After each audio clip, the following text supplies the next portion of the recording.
43장입니다. 챕터 43. The gift of faith. 어떤 믿음의 선물, 재물을 우리가 내 안에 있는 영, 참 진리, I am, 나의 그 의식의 근원, 아바 아버지 하나님, 존재 의식에게 내가 영적으로 어떤 예배를 드린다, 제사를 드린다고 하는 것은 형식이죠. 하지만 마음의 제사는 다름 아닌 예배, 즉 영적 활동에 참여하는 그걸 참예라 그러죠. 예배에 참여한다. 내 안에 주신 하나님의 욕망을 내가 그것을 그대로 믿고 품어서 이미 받은 줄로 느껴서 그 가운데 살아가는 그 모든 삶이 예배거든요. 의식이나 형식에 의해서 이렇게 꽉 짜여진 엄숙한 분위기에서의 그 행위가 예배가 아니고요. 사람 안에 있는 마음의 영적 활동이 예배입니다. 잠잠히 원하는 것을 이미 구원받은 줄로 아는 그 모든 평온한 상태, 황홀한 상태를 말하는데요. 그러기 위해서는 엄청난 펀더멘털 기초가 필요합니다. 베드로가 반석이라는 뜻인데 반석의 그 믿음의 반석 위에 기초를 제대로 세우고 우리가 원하는 것들을 그려 느껴내야 되는데 그러기 위해선 역시 뭐니 해도 믿음이다. 즉 강렬한 느낌이다. 영적으로 느껴내지 못하면 영적으로 죽은 자이죠. 즉 우리가 육체적으로 숨을 쉴 때 살아있다라고 우리가 하듯이 영적으로 숨을 쉬고 있다, 심장이 뛰고 있다라는 것은 결국은 느껴낸다라는 것에 있을 것입니다. 우리가 느끼지 못하면 목석이고요. 그냥 나무 토막에 불과합니다. 느낀다라는 것은 우리가 영적으로 느낀다라는 것은 내 안에 있는 IM의 의식의 주권자가 나로 하여금 가게 하는 그 방향을 잃지 않는 것, 나침반을 잃지 않는 것, 그리고 주는 선물을 거부하지 말고 그대로 다 받아 먹는 것. 베드로야 다 받아 먹으라면서 하늘에서 이렇게 그 여러 가지 동물들이 그 내려올 때 예수께서 잡아먹으라고 했는데 베드로는 나는 이렇게 정말 악한 선하지 않은 것을 먹지 않습니다 했더니 하나님께서 주신 것을 감히 사람이 어떻게 선하지 않다고 하느냐, 다 잡아먹으라고 했어요. 그것은 내 안에 오는 순수한 욕망은 내가 일단은 받고 보는 겁니다. 나중에 가서 설사 아닌 경우인데 내가 잘못 받았다 할지라도 그때 가서 큰 교훈이 되거든요. 그렇기 때문에 아무것도 하지 않고 시간이 지나가는 것보다 나에게 어떤 영혼의 울림, 지난 시간에 배웠던 그 바람, 윈드가 확 불어제낀다.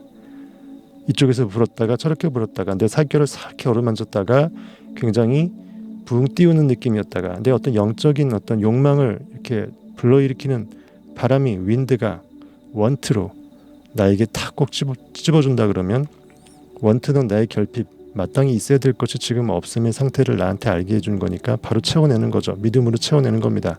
이미 구해진 걸로, 구원받은 것으로 믿어내는 거. 그래서 영적 믿음, 영적 예배에서 가장 중요한 것은 믿음이다. 그래서 The gift of faith, 우리는 어떠한 예물을 어떤 영적인 어떤 본질로서 우리가 예배를 드려야 되는지 우리가 바쳐야 될 믿음의 재물에 대해서 보겠습니다. 그래서 블레이크는 지난번에도 얘기했던 것처럼 나는 그대에게 하나의 황금 실의 실마리를 준다. 그 끝부분 오직 그것을 둥글게 말하라. 실을 끝부분은 실말이라고 있는 거죠. 이름이 실마리인 이유는 재미있게 그 실의 끝부분을 말아내라 해서 실마리입니다. 그 실마리를 잘 말아내서 손을 쥐고 잃어버리지 않고 꽉 쥐고 잘 풀어헤치게 되면 진리의 끝단까지 갈 수 있다는 건데요. 성소의 휘장이 찢어지고 그 지성소 안에 있는 하나님의 우편에 우리가 앉아 있을 수 있는 것입니다. 나는 그대에게 하나의 황금실의 끝을 준다. 오직 그것을 둥글게 말하라. 그것은 그대를 예루살렘의 벽에 만들어진 하늘나라의 문 앞에 데려다 놓을 것이다. 천국은 다름 아닌 우리 마음 안에 있고요. 우리의 영적인 주권자, 전능자, 올마이티, 엘샤다이, 충분하고 전능한 그리고 everlasting father, 영원하신 아버지가 나와 하나라는 것을 느끼는 아들의 상태가 먼저 됐을 때 나로 아버지를 볼 수 있게 하고 나로 아버지임을 확증케 하는 거라 그랬죠.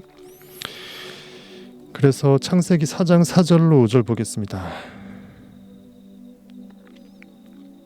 재미있는 얘기가 나오죠. 인류의 그 시조인 사람이란 뜻의 히브리어 아담이 아들을 낳아서 가인과 아벨이 낳았죠. 가인은 형이고 아벨은 동생인데 가인과 아벨이 이렇게 제사를 지냈어요. 보세요.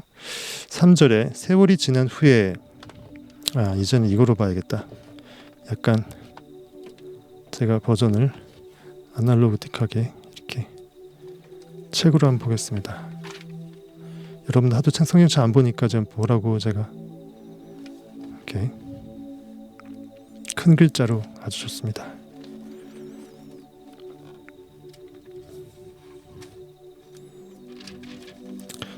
창세기 4장 3절 세월이 지난 후에 가인은 땅의 소산으로 제물을 삼아 여호와께 드렸고 아벨은 자기도 양의 첫 새끼와 그 기름으로 드렸더니 무슨 말인지 한번 보세요. 왜 하필이면 양의 첫 새끼일까? 또 기름은 뭘까? 여호와께서 아벨과 그의 제물은 받으셨으나 가인과 그의 제물은 받지 아니하신지라. 가인이 몹시 분하여 안색이 변하니 열 풀로 받은 거예요. 안색, 얼굴의 빛이 바뀌었다. 안색이라고 하면은 현실에서 반응당하기 좋아하는 최고의 리액터죠. 열받으면은 결국 반응 풀로 당한 겁니다. 가인은 반응체, 리액터를 상징합니다. 현실에서 보세요. 세월이 지난 후에 가인은 땅의 소산이에요. 가인은 형이고 아벨은 동생이다.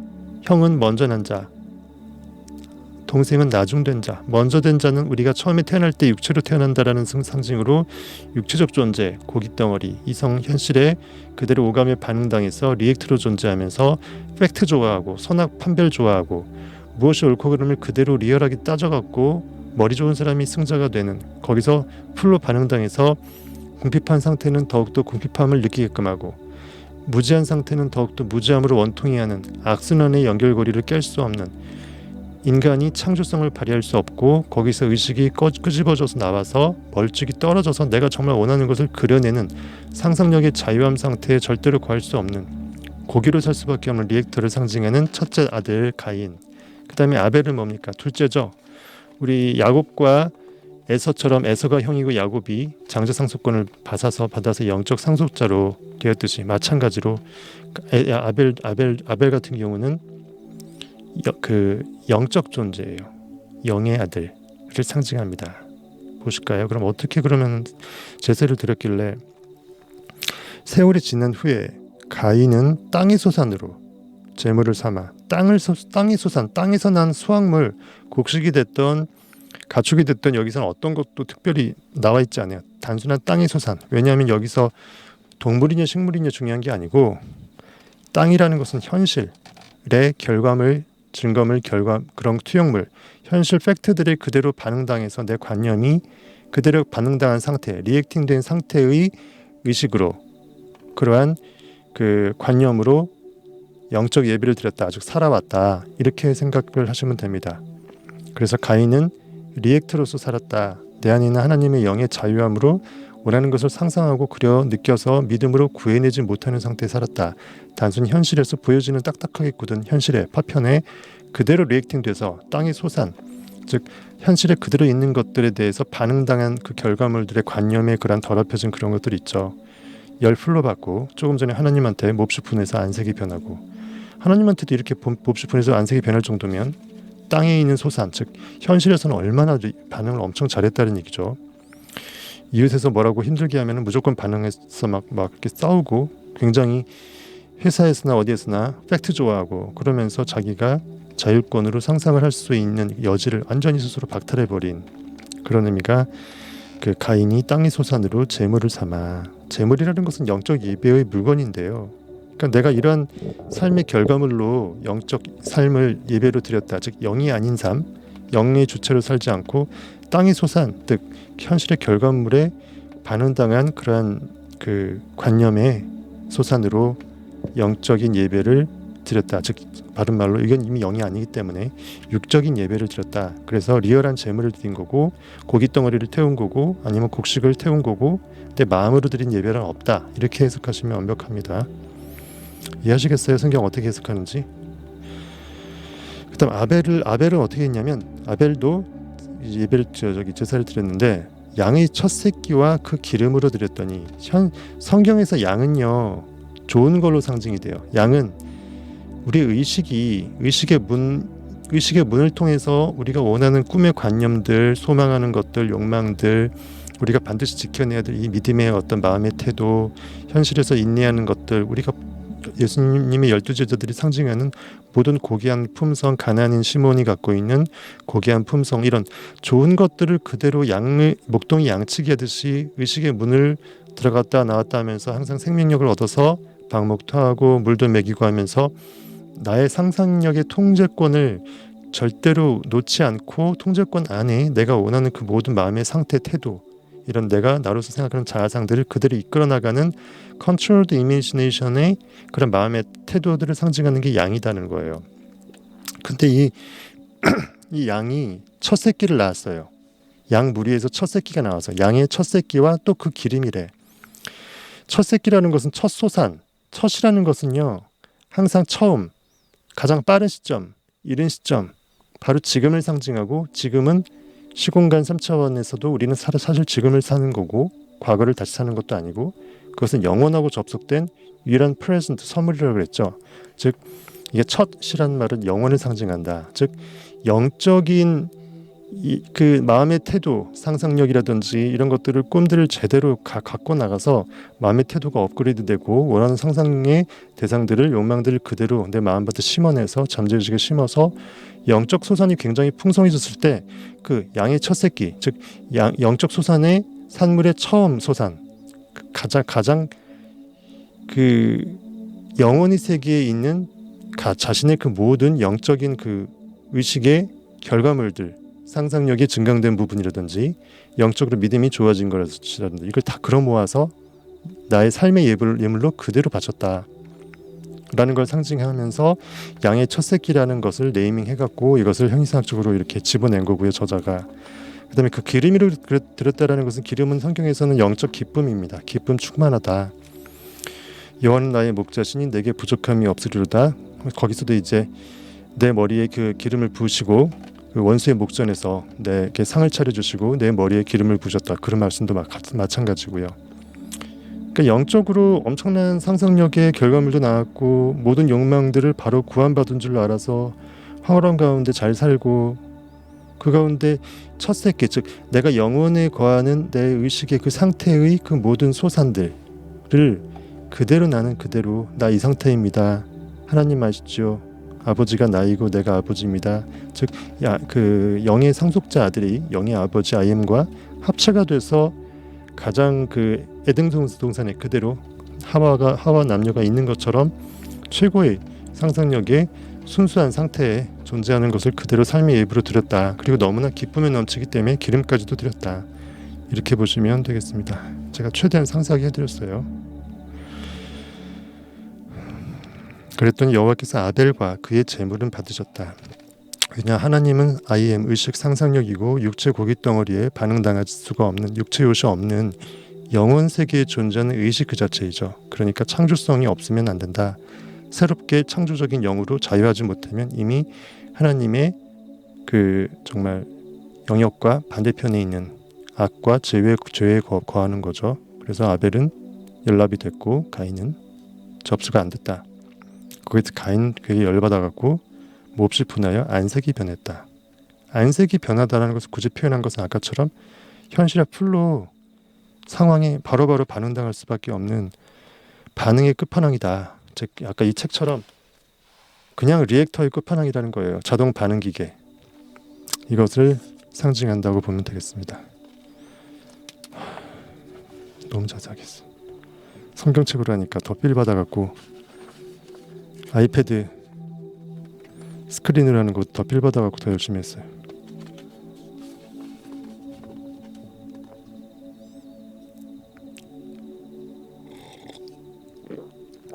목사님들한테 이런 거 못 들어봤을 거예요. 가인과 아벨 그냥 믿음으로 제사를 받았다 뭐 이렇게만 하고 끝났을 겁니다. 두리뭉술하게. 이제 그 창세기 4장 4절하고 5절을 네빌고다드는 이렇게 얘기했어요. 그냥 대충 그냥 이렇게 짧게 비스무리한 말로 여기 번역서에 보게 되면, 그리고 주께서 아벨과 그의 자손들은 존중해 주시더라.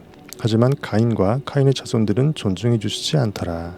그러니까 이러한 제가 설명해 드렸던 그런 테마로 이렇게 짧게 네빌고다들은 이렇게 하고 시작합니다. 여러분이 성서의 의미를 찾으려고 한다면 단지 문자 그대로 이해하는 것을 넘어 그 안에 숨겨진 보다 더 깊은 의미를 알게 될 것입니다. 라고 네빌은 얘기합니다.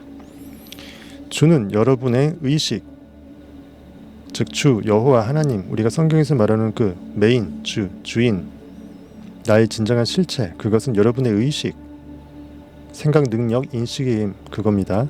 그 이상, 그 이하도 아닙니다. 의식 그 자체죠. 너는 이스라엘 자손에게 이같이 말하기를 I am이 나를 그대에게 보냈더라. 출애굽기 3장 14절입니다. 이것은 I am, 즉 하나님 스스로 내가 어떠한 존재인지를 성경에서 정의 내린 이런 구절이었죠. 다 설명했던 겁니다. 했던 건데 또 하라고 할 거죠. 또 해달라고 할 거죠. 하겠습니다. 출애굽기 3장 14절.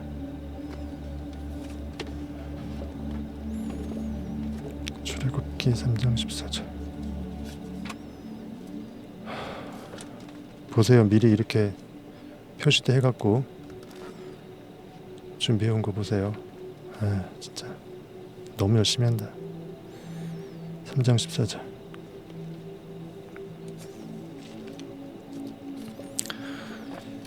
그 모세더러 그 이스라엘 백성 가서 애굽 가서 구출해서 가나안 땅으로 이끌어 달라고 하나님이 미션을 내리는 건데요.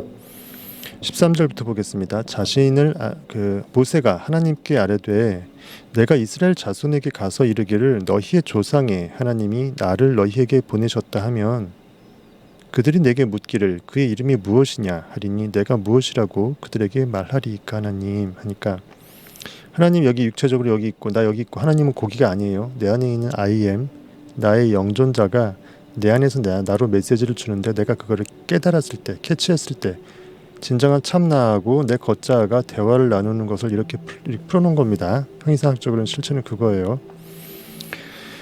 하나님이 모세에게 이르시되 나는 스스로 있는 자이니라. 왜 내 이름을 묻느냐? 왜 네가 너 스스로의 이름을 왜 내가 나의 이름을 묻느냐? 너 모세인 거 알지 않느냐? 하지만 너 모세는 육체 고기의 이름이고 너 안에 있는 너에게 지금 메시지를 주는 너 안에 있는 이 영적 메시지의 실존자는 너 알지 않느냐? 네가 알고 있는 그 진리다. I am이다. 스스로 존재하는 그 자체이다. 영원한 세계의 의식 그 자체이다 해서 내 안에 있는 영이 진리가 하나님이 말씀하는 거예요. 하나님이 모세에게 이르시되 나는 스스로 있는 자이니라. I am who I am. I am. 나는 존재 그 자체이다예요. 나를 누가 창조할 수도 없고 나는 스스로 존재할 수밖에 없는 영혼의 세계에 거하는 영존자라는 겁니다. 모든 관념을 담아낼 수 있는 무한대의 관념의 전체 집합 이유로서 나는 그냥 존재한다. 거기까지만 확실한 겁니다.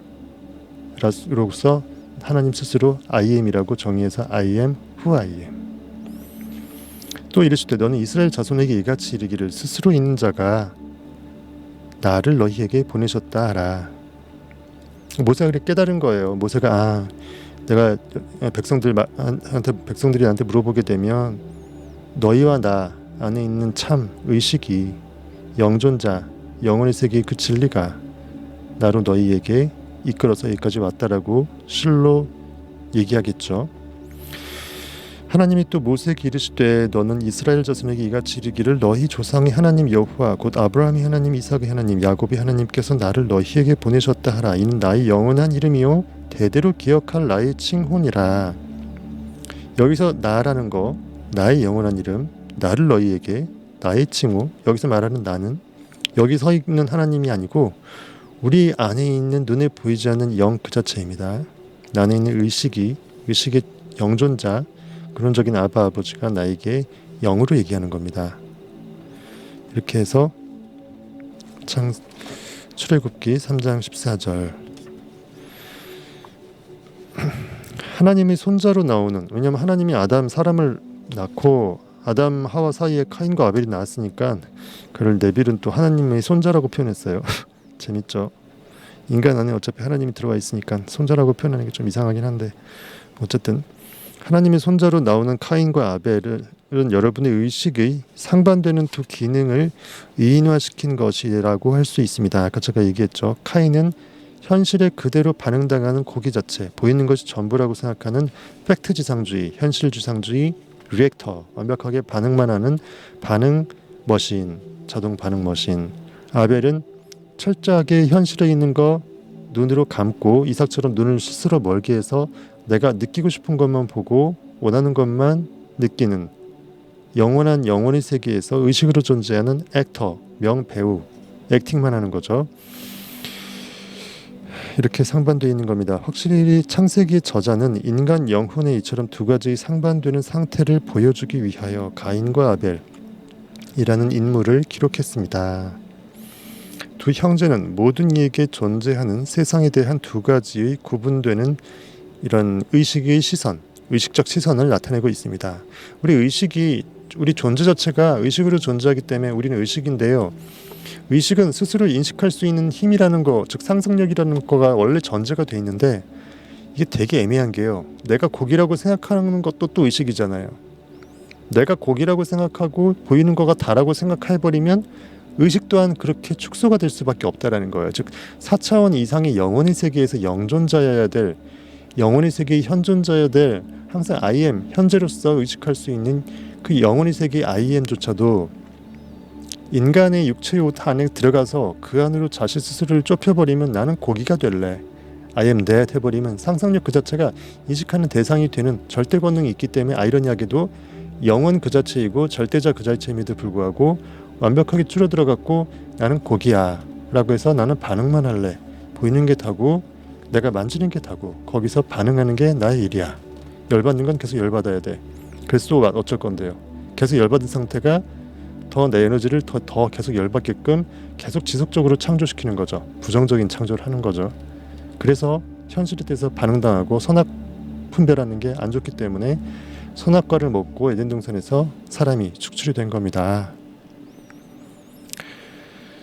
하나는 현실로 리액팅, 즉 제한된 감각적인 그 반응만 당하는 인식이고, 다른 하나는 상상력을 사용하는 자유한 인식입니다. 즉 액터죠. 명배우입니다. 첫 번째 시선인 카인은 외부에 수동적으로 반응하며, 즉 현실의 이성오감이나 팩트들에 그대로 상을 찍어서 나는 그 상태라고 바로 이퀄시켜버리는 거죠. 선악도 판단해서 그 상태로 바로 이퀄시켜버리는 거고, 열받은 거 그대로 열받아서 나는 열받은 존재가 꼭 돼야 되고, 그냥 패스 못하죠. 넘어가지 못합니다. 보이는 게 전부인 수동적 반응체. 즉 이것에 기초하여서 삶을 받아들이는 이러한 자세입니다. 반응관념 자체이고 그 환경 자체가 반응관념이나 관념의 반응덩어리, 반응된 관념 덩어리 또는 환경 자체가 바로 나라고 이퀄시켜버리는 굉장히 현실에 대한 비관자가 될 수 있습니다. 그것은 필연적으로 그 사람을 채워지지 않는 그 욕망으로 갈증나게 하거나 지금의 남루한 상태에 그냥 만족하는 것으로 만듭니다. 이해되세요? 무슨 말인지 이게? 현실에 보이는 게 다른 사람은 딱 두 가지예요. 진짜 목마른데 진리가 안에 있지 않다고 생각해서 바깥에 찾으려니까 없죠. 욕망은 풀로 있는데 이루어지진 않죠. 왜? 상상을 못하니까. 눈에 보이는 게 절대라고 생각하니까 내가 원하는 것을 막연하게 느끼지만 결핍으로만 느끼죠. 100억 1000억 부자 되고 싶은데 이미 100억 부자 1000억 부자가 됐다라고 상태를 상상해서 느끼는 능력이 없죠. 보이는 건 빵원이니까. 그러니까 철저하게 이것은 욕망을 계속 추구하되 갈급함으로만 끝나는, 목이 타 죽는, 쉽게 말해서 목말라 죽는 그런 사람이 되거나, 아니면은 자기 방어 기제가 발동하죠. 너무 힘든데 상상력이라는 것은 아예 생각도 못하고 보이는 게 단데 힘들어. 근데 욕망은 엄청 많어. 그런 방법은 보다 욕망을 줄여 나하고 타협해. 에이 그래 그냥 이렇게 대충 살아도 나보다 못 사는 사람 훨씬 많은데 하면서 소위 말하는 소확행 있죠. 아주 안 좋은 말입니다. 열정과 꿈을 스스로 망가뜨리면서 그것이 나의 최고의 바람직한 심플 마인드라고 보는 거예요. 진리의 가운데 내가 심플한 삶을 산다라고 착각하는 소확행의 삶. 정말 이건 공산주의 마인드입니다. 소확행. 다람쥐 쳇바퀴로 자족하면서 현실 반응하면서 최소한도로 이것만으로도 벽돌 한 장만으로도 난 충분하니까 이거를 만족하면 나는 행복한 사람이잖아. 자기 위안을 스스로 이렇게 높이를 낮춰서 스스로 자기를 방어하려고 하는 욕망을 없었던 거로 간주해서 내가 욕망을 어차피 이루지 못할 것이래 것인 거 이루지 어차피 못할 것이라는 그 사실에 대해서 자괴감을 스스로 누그러뜨리고자 하는 그런 방어기제적 심리학적인 그런 거가 되는 거죠. 그러니까 내가 이거 다 정말 나는 그거 원해서 있는 게 아니라 원하지 않아서 없을 뿐이야. 정말 원한다면 있을 수 있는데 나 그거 필요 없어. 나는 아주 그냥 나물 먹고 물 마시고 팔 빼고 누웠으니 안빈낙도 최고야. 이렇게 해버리는 자신의 꿈을 스스로 킬링하는 소확행으로 자기의 방어권을 발동해서 욕망이 꿈틀거리는 것들을 싹을 잘라버리는 거예요. 그래야 내가 현실에 보이는 것과 다뤄서 살 수 있는 마지막 티켓을 얻는 거죠. 이렇게 정말 갈급한 영혼이 되거나 채워지지 않는 욕망으로 갈증나서 타죽어버리거나 목 타죽어버리거나, 제가 일부러 여러분들 필 느끼라고 제대로 리얼하게 얘기하는 거예요. 싸구려를 일부러 얘기하는 겁니다. 아니면은 이렇게 정말 남루한 지금의 상태에 만족하는 걸로 그냥 끝나거나, 다람쥐 쳇바퀴라고 생각하지 않고 어차피 삶은 이래, 나만 이래, 다 그래, 이렇게 하는 거죠. 소확행으로 끝나버리는 두 가지로 될 수 있다라는 거, 오늘 이것만 여러분들 가져가도 오늘 다 진짜 복 받은 거예요. 나는 어떤 삶을 살고 있나 한번 생각해 보세요. 둘 중에, 물론 둘 다 아니고 영의 세계에 사는 영존자로서 엄청난 꿈을 계속 욕망을 그대로 접수해서 받아내는 그 삶이 제일 최고인데, 만일 현실주의자인 것 같다는 느낌이 성질이 좀 있다 그러면 둘 중에 하나의 어떤 케이스에 속하는지 한번 생각해 볼 만한 뜨끔한 얘기입니다. 두 번째 시선인 아벨은 마음속에 믿음으로 이미 원하는 것을 구하는 걸로 해서 이미 있다고 느껴버려요. 눈에 안 보여도. 진짜 무서운 거거든요, 그게요. 느끼는 걸 누가 어떻게 막을 거냐고요. 자기 마음속에서 느껴버린다는데 누가 그걸 어떻게 막아요. 방해할 수가 없어요. 불사신이에요. 그렇죠? 불멸이 영혼에서 이미 느껴버리면 그 마음속으로 누가 들어가 그걸 없앨 수가 없어요. 차라리 보이기라도 하면 그냥 집을 그냥 털든지 도둑질하든지 해서 그 사람 걸 다 뺏어버릴 텐데, 마음에 이미 우주를 포함하고 있는 사람은요 엄청 무섭습니다. 이처럼 마음속에서 이미 믿음으로 이루어진 소망 성취 이후를 느끼면서 사는 영존자로서 사는 건데요. 즉 I am that 하면서 나는 I am인데 나는 존재한다. 존재의식은 자존한다. 그 모든 것을 이미 갖고 있다. 내가 원한다 하면 스머니로 쫙 없던 것들을 있는 것처럼 불러들이면 돼요. 원래 있던 것들을 찾아내는 거니까. 이것은 현실 감각이 주는 증거들 그 너머로 초월해서 증거들 위로 자신의 어떤 그 영적인 상태를 이렇게 고양시키는 거죠. 인간이 그 존재 가치가 있죠. 인간마다 존재 가치가 있는데 나의 존재 가치가 고기가 아니야. 현실에 있는 상황 내 눈으로 보일 뿐이지 나하고 전혀 무관해. 나는 원래 내가 꿈꾸는 마음의 상태, 그 상태가 원래 내 실체의 어떤 환경이고 실체 조건이고 그 상태야. 그걸 끊임없이 자기를 전자기적으로 붕 띄우는 거예요. 항상 몰입을 계속하는 거예요. 몰입 속에 빠져있는 발을 딛고 있는 의식의 시선이 발을 딛고 있고 보고 있는 그게 내가 난 거래요. 그걸 나라고 정말 믿고 느끼고 그렇게 살기 때문에 남이 보기에 분명히 저 발이 땅을 딛고 사는데 그 사람은 여기 없는 거예요. 투명인간이에요. 실제로 이 사람이 실체는 어디에 있어요? 의식이 거하는 그곳에, 산 정상 위에 있죠. 모든 것을 이룬 무대 위에 있죠. 그게 무서운 거란 겁니다.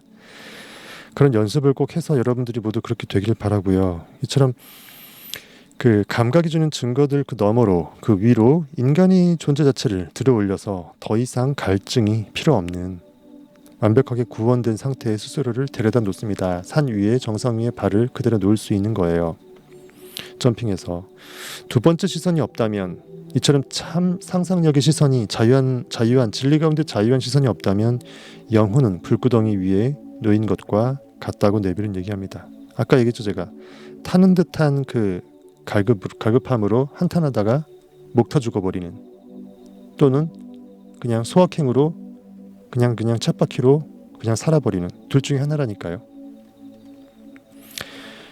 하지만 두 번째 시선을 깨닫게 된다면 그는 진리 가운데 자유한 날개를 달고서 소원이 이미 성취된 하늘나라에 이미 날고 있는 것입니다. 그래서 잠언서 9장 5절 6절 있습니다. 잠언서 9장 5절 6절 뭐라고 하는지 보자고요.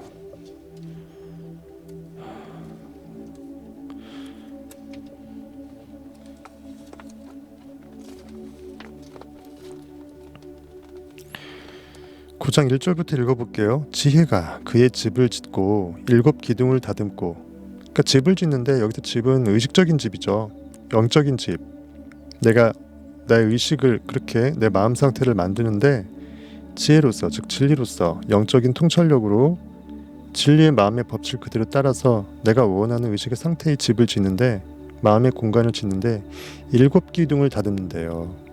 7, 7은 완전수죠. 7 기둥을 놓고 다듬는데 완벽한 기둥을 이제 한다. 즉 의식이 강력한 믿음의 반석 위에 기초공사를 제대로 한다는 뜻이겠죠.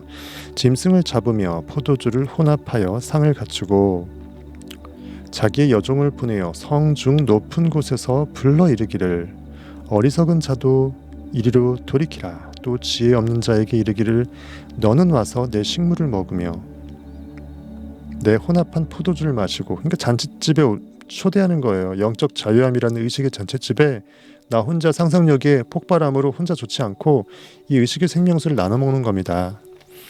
어리석음을 버리고 생명을 얻으라.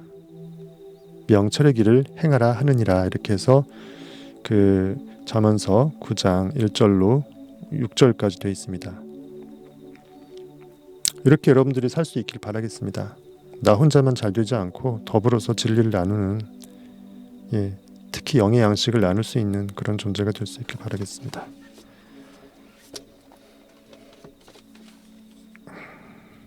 이 말씀을 네빌이 왜 얘기했을까 생각해 보세요. 그래서 히브리서에 또 이 아벨 얘기가 나오거든요. 히브리서는 신약이잖아요. 아벨은 창세기 나오는 구약이고 히브리서는 그걸 해석했어요. 왜냐하면 너무 아벨이 뭐 이렇게 해석해 놓은 게 없잖아요. 저처럼 해석을 누가 안 해줬잖아요. 그러니까 히브리서에 간단하게 왜 그 아벨이 연락이 됐는지 나와 있습니다. 히브리서를 기록한 이는 아벨의 자손은 믿음이라고 말하면서, 아벨은 믿음을 상징한다고 말하면서 이렇게 덧붙입니다. 믿음이 없이는 하나님을 기쁘시게 할 수 없나니. 제가 항상 한 10번도 이상 넘게 얘기했던 거죠. 내 안에 존재 I am 상상력은 강력하게 느껴내길 원한다. 그래야 그린 게 의미가 있죠. 실컷 그려놓고 웅대한 대저택을 그려놓고 그 안에 의식이 느껴서 믿음으로 거해서 살아내지 못하면 뭐려고 엄청난 그 저택을 상상으로 지었냐 이거죠. 우리가 상상을 하는 것은 그 안에 의식이 들어가서 기쁨을 만끽하고자, 성취 이후를 만끽하고자 우리가 꿈도 꾸는 거란 얘기죠. 히브리서 11장 그 16절 보겠습니다. 먼저 그 전에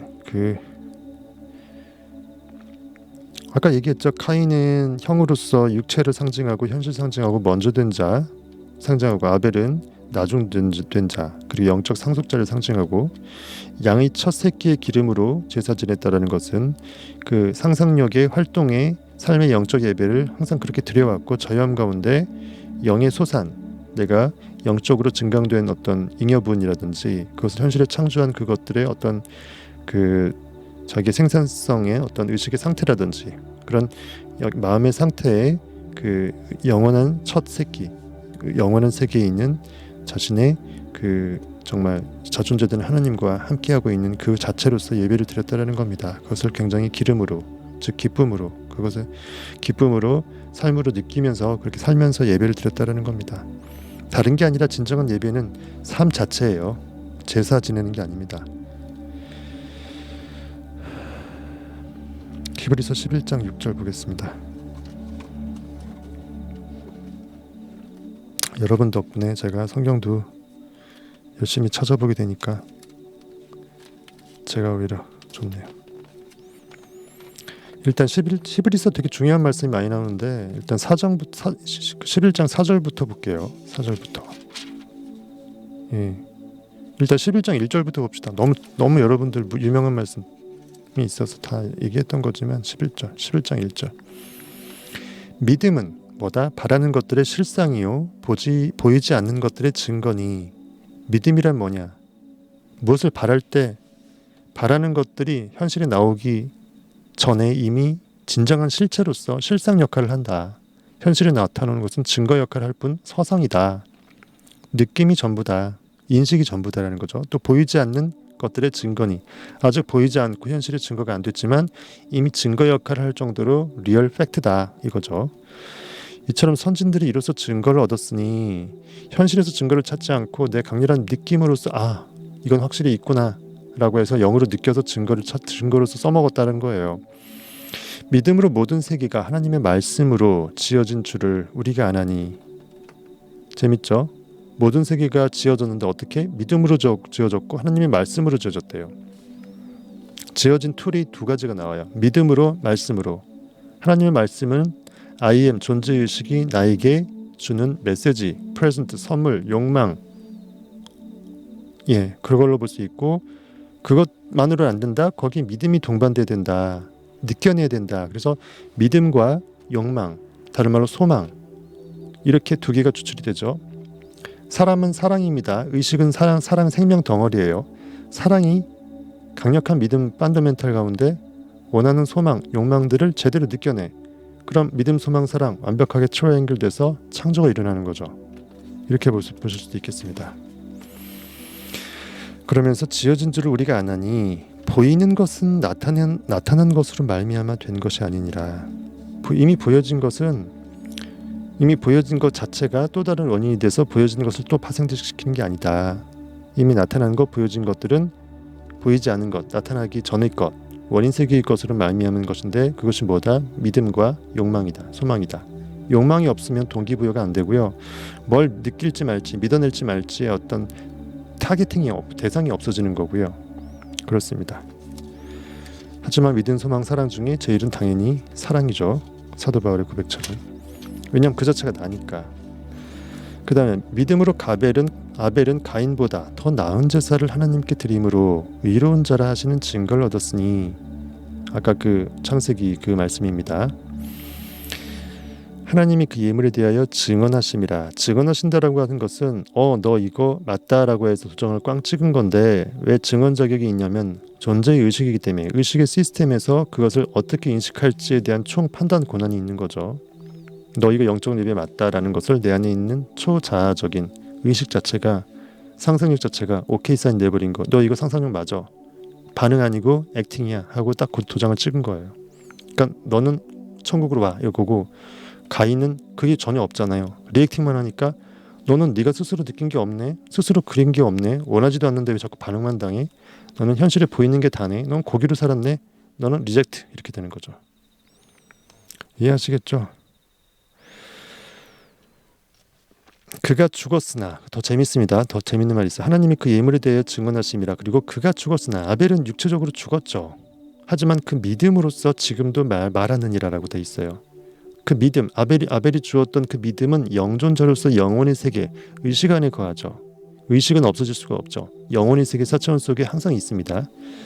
그리고 누구로? I am으로 있죠. 하나님으로 있죠. 그리고 지저스 크라이스트로 있죠. 그래서 그 믿음으로 말미암아, 그 믿음으로써 지금도 항상 현존하는 영혼의 세계에 항상 현재로서만 존재하는 바로 지금, right now, 지금도 우리에게 말한다. 아벨의 의식이 누구 안에서? 하나님 우편 안에서 누구와 더불어? 하나님 I am과 더불어서 진리 자체를 우리한테 알려주고 있다는 거예요. 내 안에 I am이 있으니까. 이해하시겠습니까?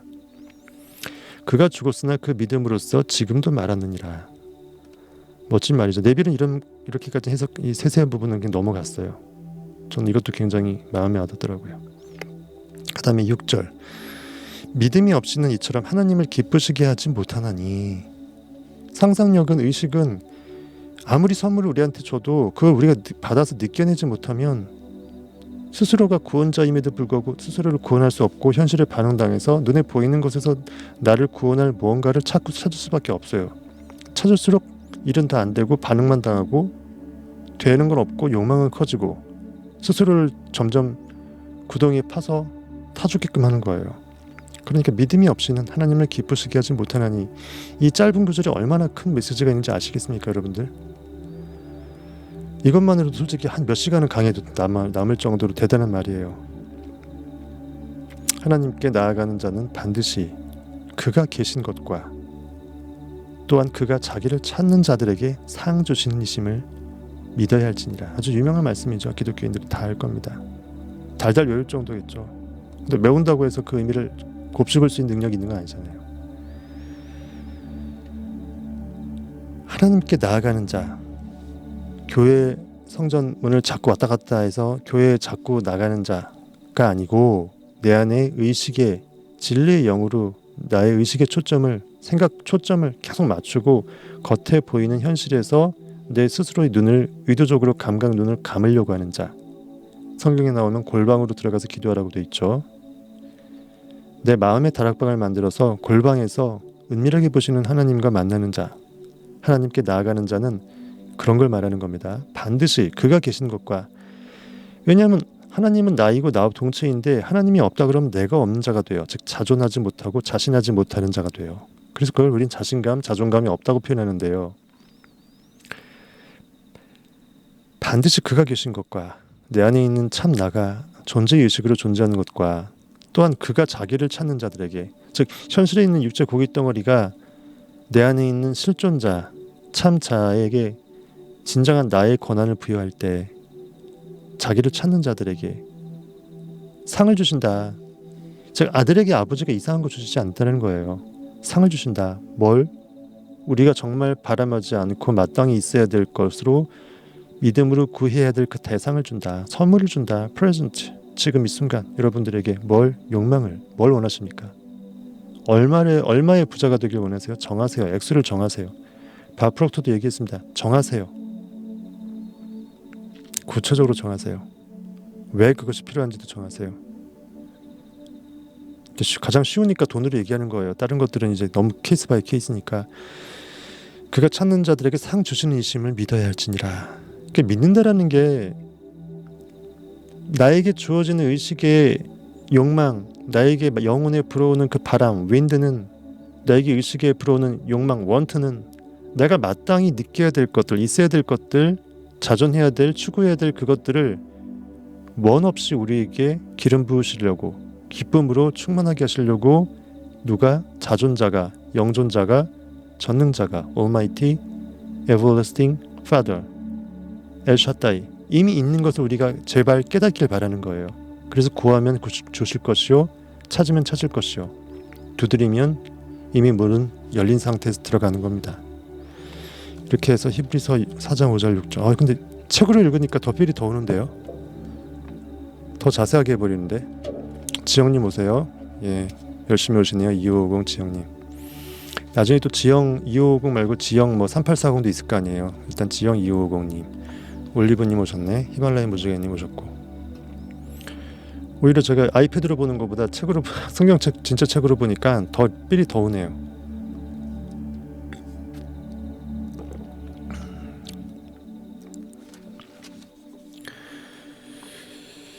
그래서 믿음이 없이는 하나님을 기쁘시게 할 수 없는 일인 이 짧은 말에 엄청난 것들이 다 들어갔습니다. 그 다음 조금 전에 얘기했던 것처럼 믿음은 바라는 것들의 실상, 보이지 않는 것들의 증거. 그래서 믿음으로 그리고 말씀으로 세상은 씌워졌다.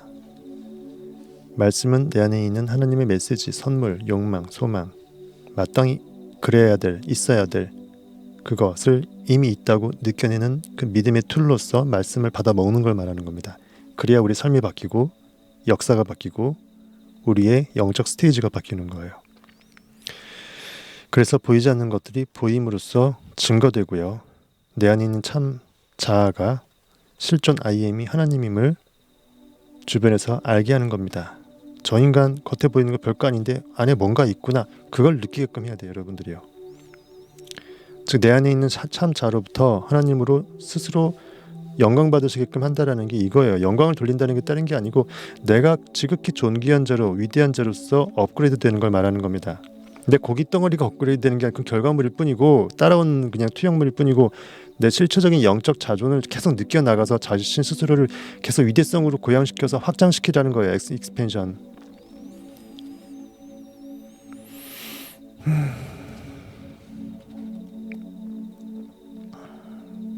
카인은 여러분의 의식인 I am, 하나님이 거부하고 있는, 계속 거부하고 있는 그 현실의 그 감각 반응 당한 그 증거물들, 그 관념의 그 부정적인 것들, 선악 판단하는 헤아림, 그 헤아림으로 네가 헤아림 당한다고 했는데도 불구하고 세상을 그대로 리얼하게 판단해갖고 그 감정 상태 그대로 있는 그런 관념의 그 오물덩어리에 그대로 쌓여 있는 거예요.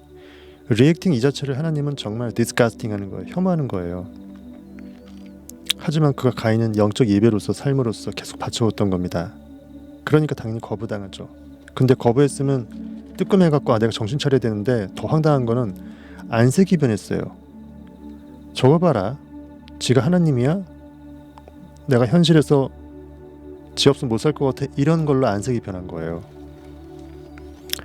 무서운 겁니다. 그것이 바로 영적 교만이에요. 영을 잃어버리는 게 영적 교만이지, 영 안에 존재해서 영적으로 힘이 세지는 것은 오히려 하나님을 드러내는 겁니다. 그건 영적 교만이 아니라 오히려 거꾸로 영적 겸손이에요. 내가 육체적 존재가 아님을 스스로 인정하는 건 겸손입니다. 영적 존재로 탄생하려면 육체적 존재가 아님을 인정해야 돼요. 육체의 발은 무릎 꿇어야 돼요. 영존자로서 완벽하게 상승해서 독수리 날개 치려면 내가 육으로 겸손할 수 있어야 돼요. 나를 비워야 돼요. 대신 영으로 채워야 돼요. 역설입니다. 인생은. 그래서 잘못 해석하게 되면 내가 현실에서도 그 소확행 그대로 그냥 소소하게 사는 게 진리의 길로 착각할 수가 있어요. 그것은 하나님의 크리에이티브한 상상력 창조자 본질에 어긋나는 겁니다. 나한테 원래 그런 욕망을 안 주셨다 그러면 하나님 잘 보시니까 할 수 없죠. 그건 잘 사는 거지만 그게 아니라 그러면 나에게 주는 메시지를 잃어버리지 마십시오. 그것이 하나님의 선물이었습니다. 깨달으십시오.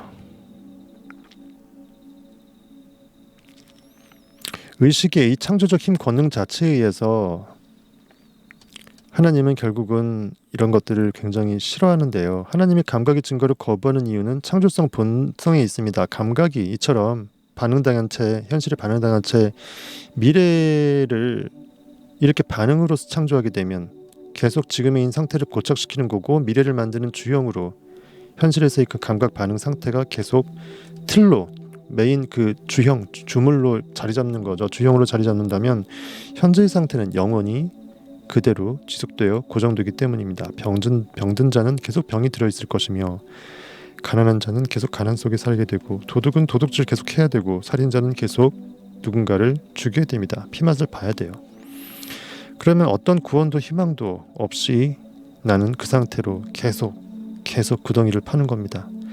여러분의 의식인 하나님은 상상력을 이처럼 소극적으로 사용, 다른 말로 상상력을 아예 없이 여겨서 없다라고 생각하기 때문에 상상력 반대편인, 즉 빛의 반대편인, 자유한 반대편인 어둠과 현실과 죄와 악으로 내 시선을 돌려서 거기서 구덩을 파는 거예요. 리액팅 하는 겁니다. 즉 생각당하는 거예요. 내가 생각한다고 착각하지 마십시오.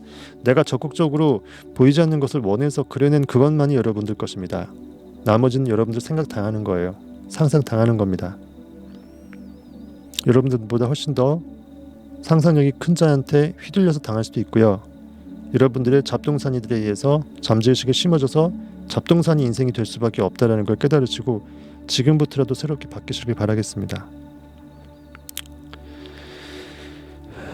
여러분의 의식인 하나님은 상상력을 소극적으로 사용해서 바친 카인의 재물을 좋아하지 않았습니다. 그는 자신이나 인류의 편에 서서 자발적으로 상상력을 충실하게 사용한 아벨의 것을 좋아하십니다. 이래서 요엘서 3장 10절에 멋진 말씀이 있습니다. 요엘서 3장 10절. 종이책을 보니까 훨씬 더 필이 오네요. 신기하네. 이거 아세요? 종이책은 글자로 뇌가 판단하는데 이러한 그 아이패드나 이런 걸로 전자책으로는요 이미지로 판단한대요. 뇌가. 그래서 뇌가 좋아하지 않는데요. 머리도 안 좋아지고.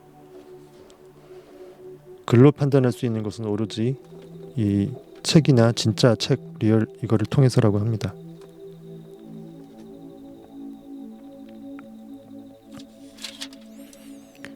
요엘서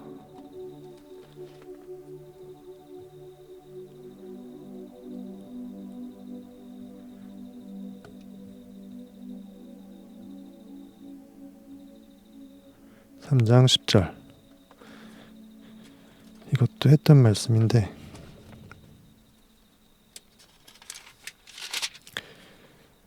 일단 9절 보게 되면 승리를 여호와께서 약속하셨어요. 그 너희는 모든 민족에게 이렇게 널리 선포할지어다. 너희는 전쟁을 준비하고, 영적 전쟁을 말하는 겁니다. 용사를 격려하고 너희는 마음의 상태의 그 용맹함, 믿음이나 이런 것들 격려하라 하라는 거예요. 병사로 다 가까이 나와서 올라오게 할지어다. 진지를 구축하라. 영적인 무장을 하라는 거죠.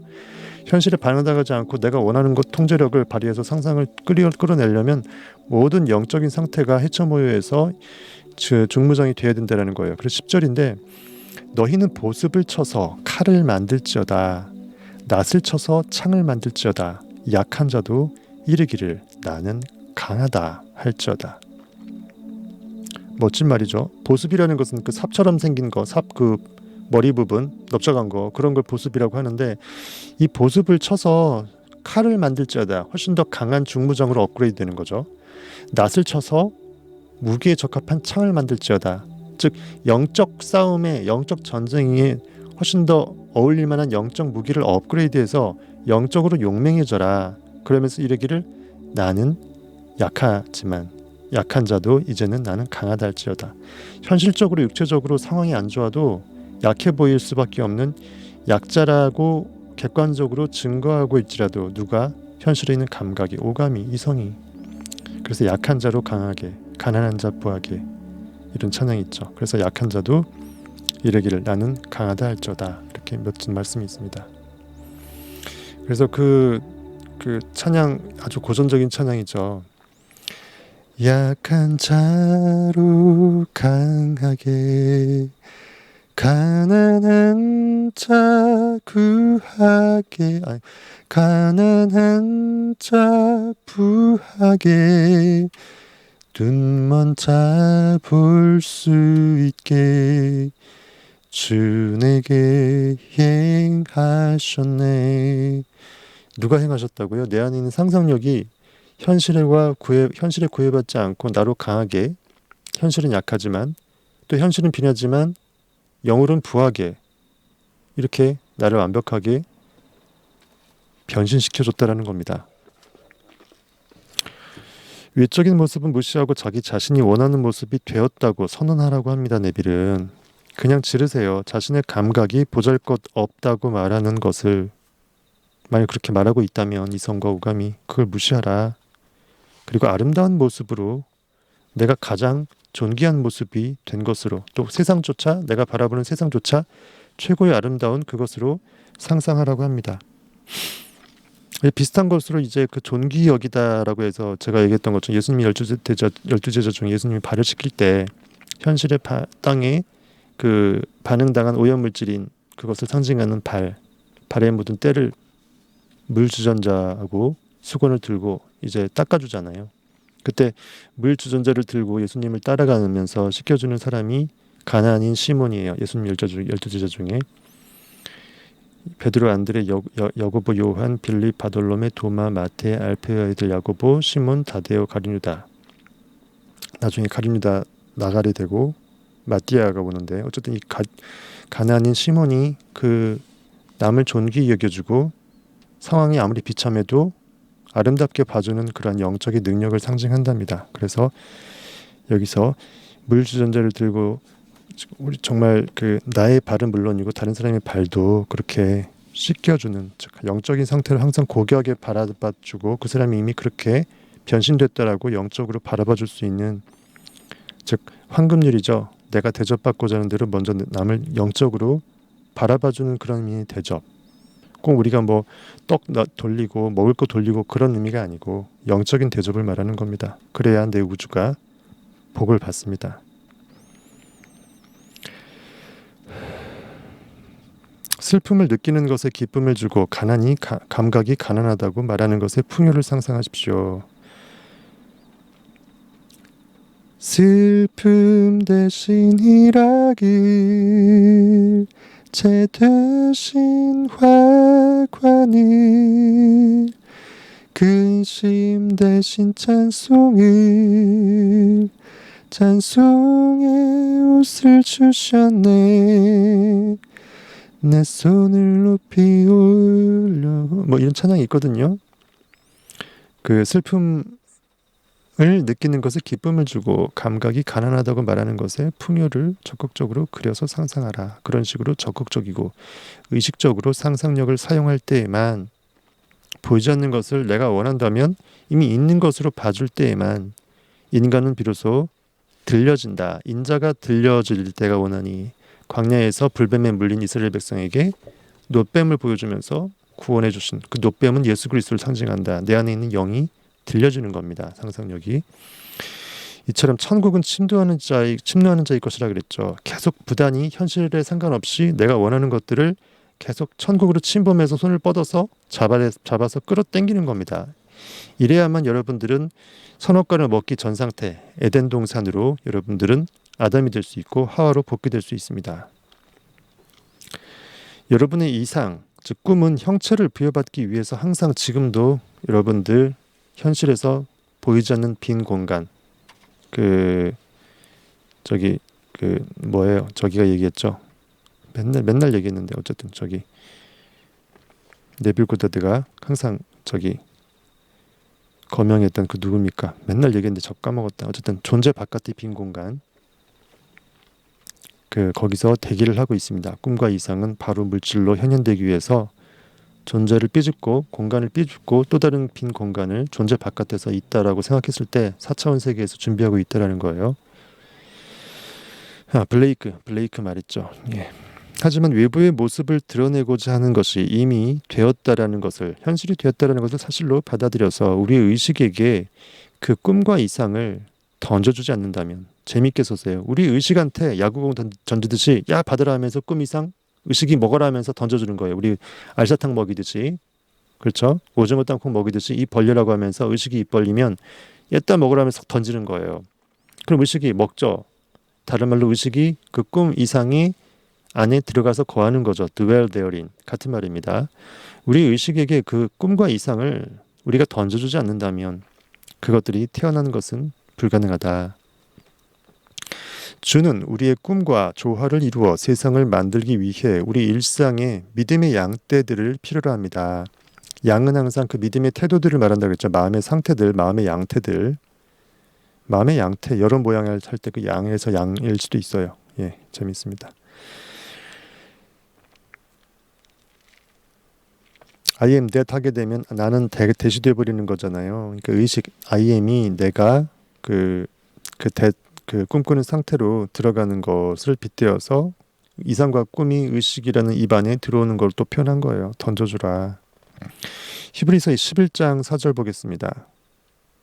아까 봤던 거죠. 믿음으로 아벨은 카인보다 더 굉장한 제물을 하나님께 드렸다.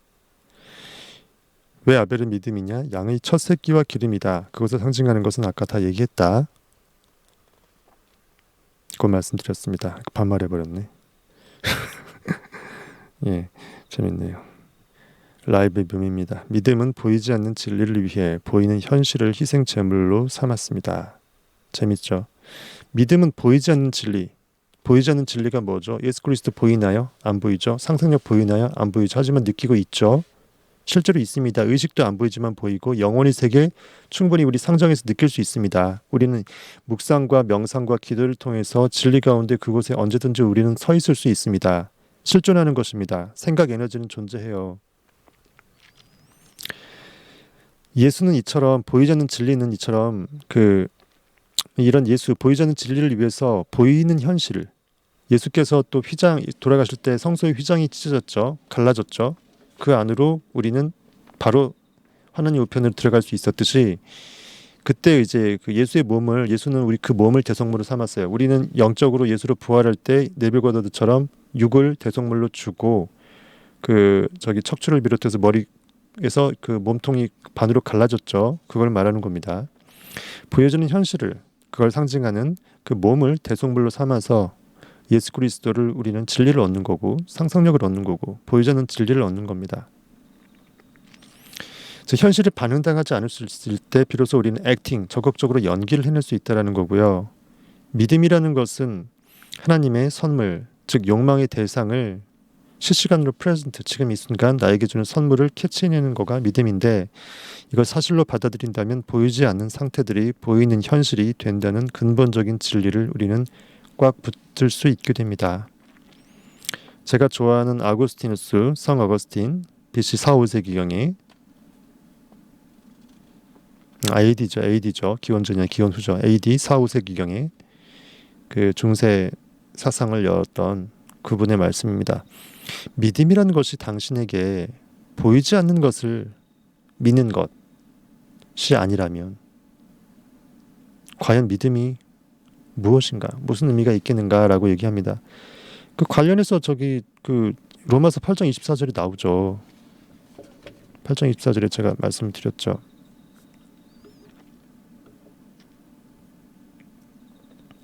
우리가 소망으로 구원을 얻었음에 뭔가를 소망하고 욕망하지 않으면, 원하지 않으면 구할 생각을 못하죠. 그러니까 소망으로부터 시작해서 구원으로 세이빙하게 되는데, 소망으로 구원을 얻었음에 보이는 소망이 아니니 이미 보여서 현실이 된 것을 누가 바라리요. 만일 우리가 보지 못하는 것을 바라면 참음으로 기다릴지니라. 이와 같이 성령도 우리의 연약함을 도우시나니 우리는 마땅히 기도할 바를 알지 못하나 오직 성령이 말할 수 없는 탄식으로 우리를 위하여 친히 간구하시느니라. 마음을 살피시는 이가 성령의 생각을 아시나니 이는 성령이 하나님의 뜻대로 성도를 위하여 간구하심이라. 유명한 말씀이죠. 우리가 보이지 않지만 그것을 믿어내고 영적인 눈으로서 그 안에 거하고 의식이 거하여서 살고 있다면, 의식의 시선과 의식의 발이 거기에 발을 딛고 있고 그 위치에서 세상을 바라보는 그 자아관념의 시선으로 완벽하게 탈바꿈되게 됐다면 현실에서 나타날 때까지는 참음으로 기다리면 된다는 거예요. 인내를 온전히 이루면 된다는 거예요. 이처럼 이와 같이 성령도 우리 연약함을 도운다. 여기서 우리는 육체의 현실적 자아를 얘기하는 겁니다. 고깃덩어리를 얘기하는 거예요. 현실적인 한계성을 얘기하는 거예요. 우리의 우리의 그 인간의 상태 중에서 우리 연약함, 현실 고깃덩어리 3차원 시공간 갇힌 그 현재자, 껍데기자 입장에서는 당연히 연약할 수밖에 없는데, 우리 연약함을 누가 도운다? 내 안에 있는 진리가, 그 성령이라는 건 삼위일체 하나님이기도 하고 우리에게 주는 욕망에 대한 메시지이기도 하죠. 우리를 도우시나니 우리는 마땅히 기도할 바를 알지 못하나. 이게 뭐냐면은 뭐를 기도해야 될지, 즉 뭐를 원해야 될지, 무엇을 욕망해야 될지, 무엇을 구해야 될지, 무엇이 있는 것으로서 믿어내야 될지, 육체적 존재로서는 제대로 영적인 능력이 존재하지 않고서는 마땅히 기도할 바를 알지 못할 수 있다는 거예요. 현실에 반응당하니까 반응당한다고 생각을 못하고 그냥저냥 살기 때문에 이게 반응인지도 모르고 부지중에 반응 계속 당하고 있는 거예요. 그러니까 마땅히 기도할 바를 알지 못하죠. 당연히 마땅히 기도할 바를 알지 못하나 오직 성령이 내 안에 있는 욕망의 메시지가, 영적인 진리가 너 이 상태가 돼야 돼. 눈에 안 보이지만 너는 이거야. 너는 이 상태야 라면서 이미 있음을 우리에게 느껴서 현실이 없지만 영적인 존재에서, 영원히 세계에서의 존재의식 IM은 그 무한대의 전체 집합 U 가운데 이미 있는 거예요. 그래서 그 성령이 말할 수 없는 탄식으로, 얼마나 답답하겠어요. 말할 수 없는 탄식으로.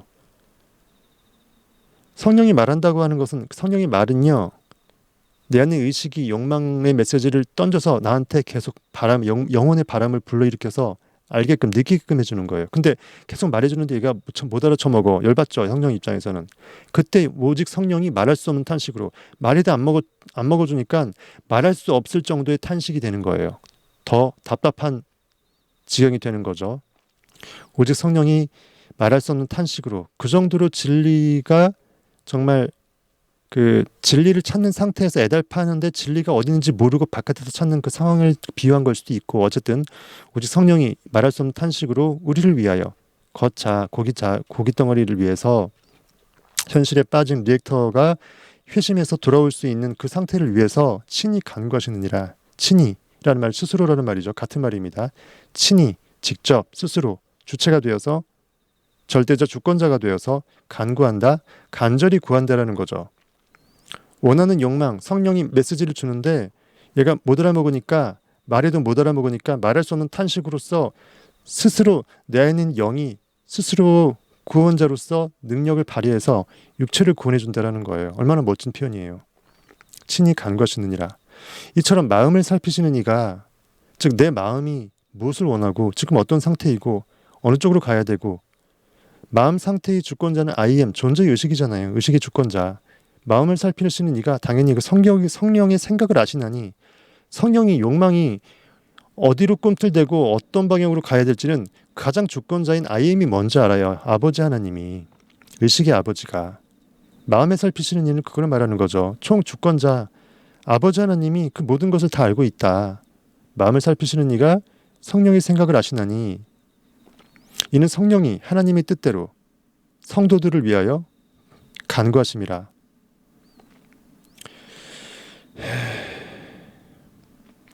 제가 좋아하는 말씀의 프레이드입니다. 로마서 8장.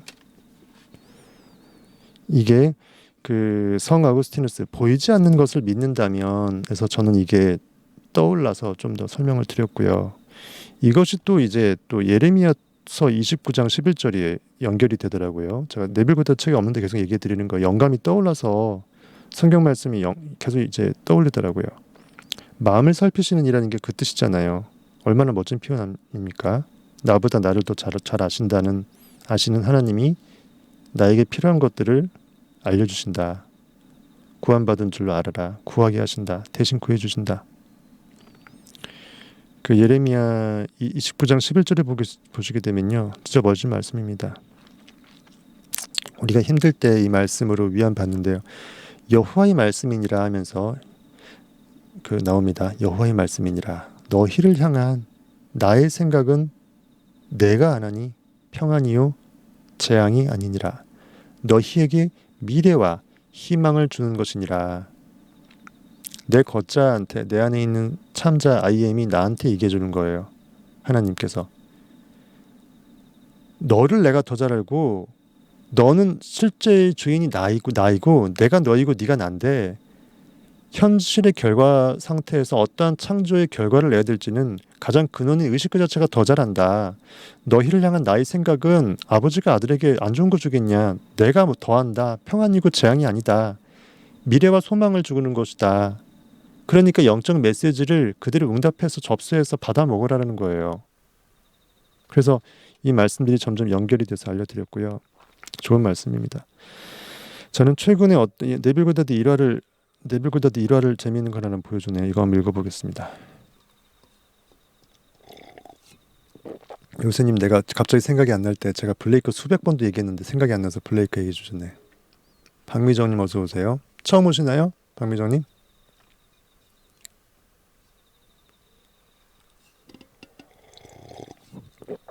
히말라야 무지개님 오늘 좀 늦으셨네. 맨날 일찍 1등으로 오셨다는데. 데빌의 일화입니다. 저는 최근에 어떤 여성이 보이지 않는 것에 믿음을 가져서 얻은 그 경이로운 결과에 대해서 듣게 되었습니다. 상상력의 그 결과물이 좀 있었나 봐요. 들어보자고요. 어떤 젊은 여성이 제게 그녀의 언니와 3살 먹은 어린 조카를 만나달라고 부탁했습니다. 아이는 맑고 푸른 눈에 유난히 깨끗한 피부를 가진 예쁘고 건강한 아이였습니다. 그리고 그녀는 자신의 이야기를 제게 들려주었습니다.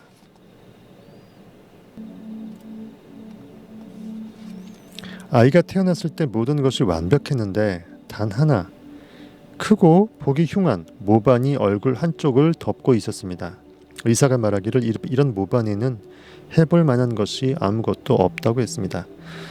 다른 많은 전문가와 이야기를 해봤지만 그 의사의 말이 사실이라는 것만 확인시켜 줄 뿐이었습니다. 비록 의사는 그런 진단을 내렸지만 아이의 이모는 현실에 반응하지 않았습니다. 아무리 전문가라고 해도요. 이것이 믿음입니다. 내가 원한다면 원하는 것이 진실이라고 이미 구원받은 줄 아는 그 거의 들이대다시피 하는 그 믿음 있죠. 아이의 이모는 감각이 부정하고 있을지라도, 의사, 전문가조차 그렇다고 말할지라도 어떤 것을 사실로 받아들인다면 현실로 굳어진다는 자신의 믿음을 이참에 증명해 보이고자 했습니다. 그녀는 아이의 얼굴이 떠올 때마다 상상 속에서 8개월 된 아이가 어떤 상처의 흔적조차 없이 완벽한 얼굴을 하고 있는 것을 영의 눈으로 보았습니다. 이것이 쉽지는 않았습니다. 하지만 그것이 하나님을 기쁘게 하는 아벨의 제물이라는 것을 알았습니다. 그녀는 그 믿음을 끈덕지게 계속했고 눈에 보이지 않는 것을 믿었습니다. 결론은 이렇습니다. 그녀는 조카가 8개월이 되었을 때 언니의 집에 놀러 갔는데 얼굴을 덮고 있던 모반이 어땠을까요? 좀 남아있을까요? 인간적으로? 흔적도 없이 사라진 백옥 같은 피부를 한 조카를 보게 되었습니다. 원래 그랬던 적이 없는 것처럼 말이죠. 브라보입니다. 행운이야 우연히 일치하라며 카인이 말합니다. 현실이 전부인 사람 입장에서는 행운이죠. 운이라고 생각하죠. 하지만 그렇지 않습니다. 이 이모는 확실히 알고 있죠. 적극적으로 그려낸 결과물이라는 거. 아벨은 행운이야 우연히 일치야라는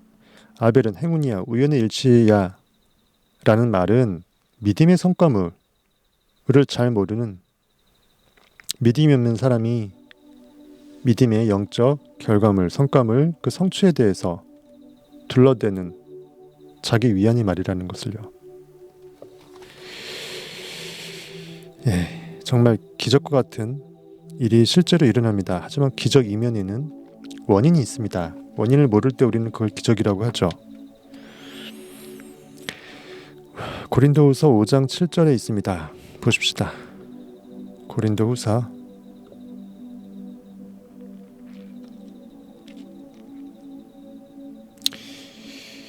우리가 믿음으로 행하고 보는 것으로 행하지 아니함이로라. 짧은 문장인데요. 우리가 행한다. 영어로 동사 act죠. do, act.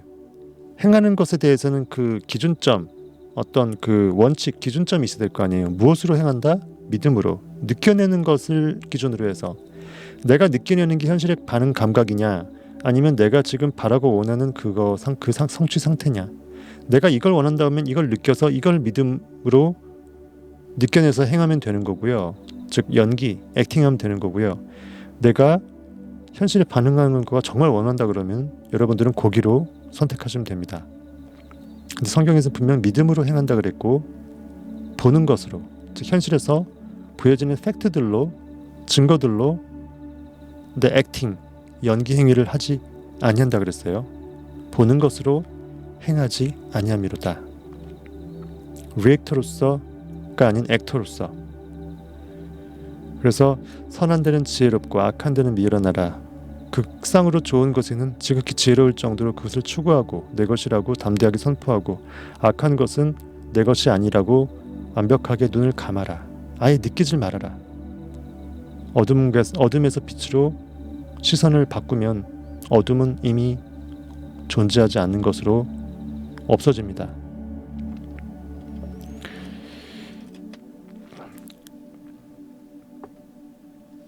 이성과 현실이 여러분이 실현하려고 하는 그 마음속 이상을 계속 거부하고 있을 때, 여러분이 만약 눈앞에 현실 감각이 내놓은 증거와 이성이 말하는 것을 진실로 받아들인다면, 기꺼이 여러분들이 현실에 리액팅하고자 한다면, 그것은 여러분의 의식, I am, 하나님, 상상력, 여테바해, 창조주, 전능자, 충분자, 영의 아버지인 하나님에게 카인의 제물을 가져다 준 것입니다. 그런 제물을 드리는 것이 하나님을 기쁘게 하지 못한다는 것은 명백합니다. 왜냐하면 이것은 영적 예배가 아니고 육적 예배죠. 육적인 제사입니다. 현실에 반응당하는 제사입니다. 이 땅 위의 삶은 형상을 만드는 것을 연습하는 장소라고 네빌은 얘기합니다. 보이지 않는 것을 창조해내고 만들어내는 상상 놀이터, 상상 여행이라고 볼 수 있겠죠. 우리의 삶은요. 어차피 이미 있는 거보다 하고 그냥 느낄 거면 굳이 태어나지 않아도 될 정도의, 어쩌면 무가치할 수도 있다는 거예요. 만약 여러분의 감각이 말하고 있는 틀만을 그냥 받아들인다면 여러분의 삶엔 그 어떤 변화도 없을 것입니다. 여러분은 오직 영육간 더욱 풍요로운 삶을 살기 위해서 지금 이 순간 호흡하고 있고 영적 숨도 쉬고 있는 것입니다. 다르게 얘기하면 우리 각자 만밀 여러분들, 저를 포함해서 내 안에 존재하는 가장 존귀한 그분이, 상상력 창조주가 상상력 될 수 있고 창조도 될 수 있도록 존귀 우리가 스스로를 드러내는 참 나를 드러내는 그러한 것이라고 볼 수 있겠네요. 그렇기 때문에 여러분은 상상력에 보이지 않는 틀을 이용해서 결과를 이끌어내고 성취를 이루어야만 합니다. 그것은 시공간 3차원에서 창조력의 혹독한 시험입니다. 왜? 보이지 않는 것을 반해야 되니까. 하지만 하다 보면 괜찮아집니다. 할만합니다. 쉬워집니다. 세상이 달라집니다. 오직 여러분이 소원이 성취된 느낌을 사실로 받아들이고 그 안에서 살 때에만, dwell therein, 그 안에 거주할 때에만 의식이 하나님을 기쁘게 할 수 있는 영적 재물을 비로소 바치고 있는 것입니다.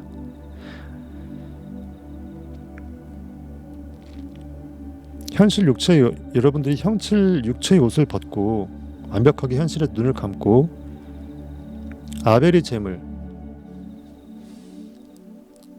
양의 첫 새끼와 그 기름, 내 상상력을 영원히 세계에서 발동한 최고 욕망들을 꿈꿔낸 그 결과물의 솟아내 영원한 그 마음의 상태, 의식 상태를 그대로 영의 삶으로서 하나님께 그대로 합일되어서 느끼고 바치는 아버지 나를 알죠? 나 아버지 아시죠? 나 또한 아버지 입장에서 아버지가 낳은 아들을 알고 있습니다 하면서 아버지와 속삭일 수 있는 그 아들의 담대함과 뿌듯함, 고요함, 그런 거겠죠. 아벨의 제물이 나의 의복이 될 때 내 육체의 옷이 의복이 아니라 내 영의 참나, 주권, 상상력이 아벨의 제물의 옷을 입는다. 멋진 말이네요. 그때 나는, 즉 내 안이 진정한 참나, 하나님은 비로소 나의 거대한 욕망을 실현하게 될 것입니다. 굉장히 부자연스러운 글을 제가 자연스럽게 제가 넣고 해갖고 즉흥적으로 만들어내는 거예요.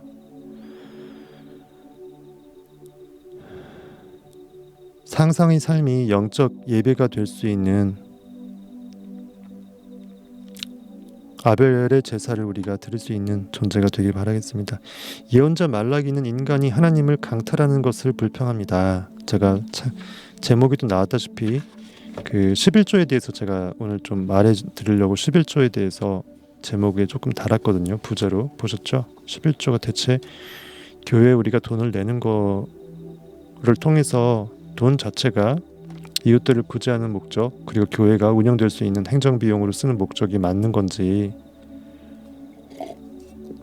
성경은 형이상학적인 거기 때문에 표면적으로 해석하게 되면 교회에 돈을 바치는 거고, 하지만 진정으로 해석하게 되면은 11조는 영적 창조력을 발휘하는 내 삶의 에너지의 비율, 내가 의식으로 영으로 자유한 가운데 사는 게 최대한 10분의 1 이상은 되라는 그 뜻입니다. 하나님의 창고에, 즉 의식의 저장 창고에, 존재의 의식, 상상력, IM이 그 보물 창고에, 잠재의식의 보물 창고에 내가 최소한 내 에너지에, 내 시간, 내가 나로서 하나님께 선물 받은 그 모든 것들의 10분의 1 정도 이상은 쌓아서 내가 창조자로서 최소한 살 수 있는 기본의 틀을 만드는 그런 영적 의미인데요. 말라기서 보겠습니다. 3장 8절. 아이린님 어서 오세요.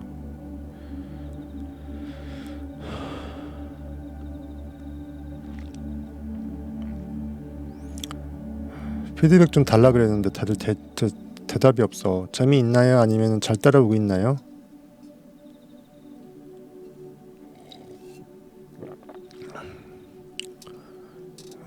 박미정님, 아이린님, 최근에 오신 분들은 다 이해되나요? 박은희님,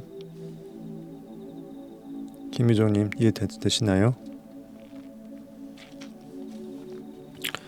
굉장히 은혜로운 얘기를 해줘도 굉장히 다 쓰러져야 되는데 안 쓰러지니까, 대답이 없으니까 혹시 뭐 못 따라오나 싶어서 자꾸 높아지면 자꾸 물어보게 되네요. 말라기 보겠습니다.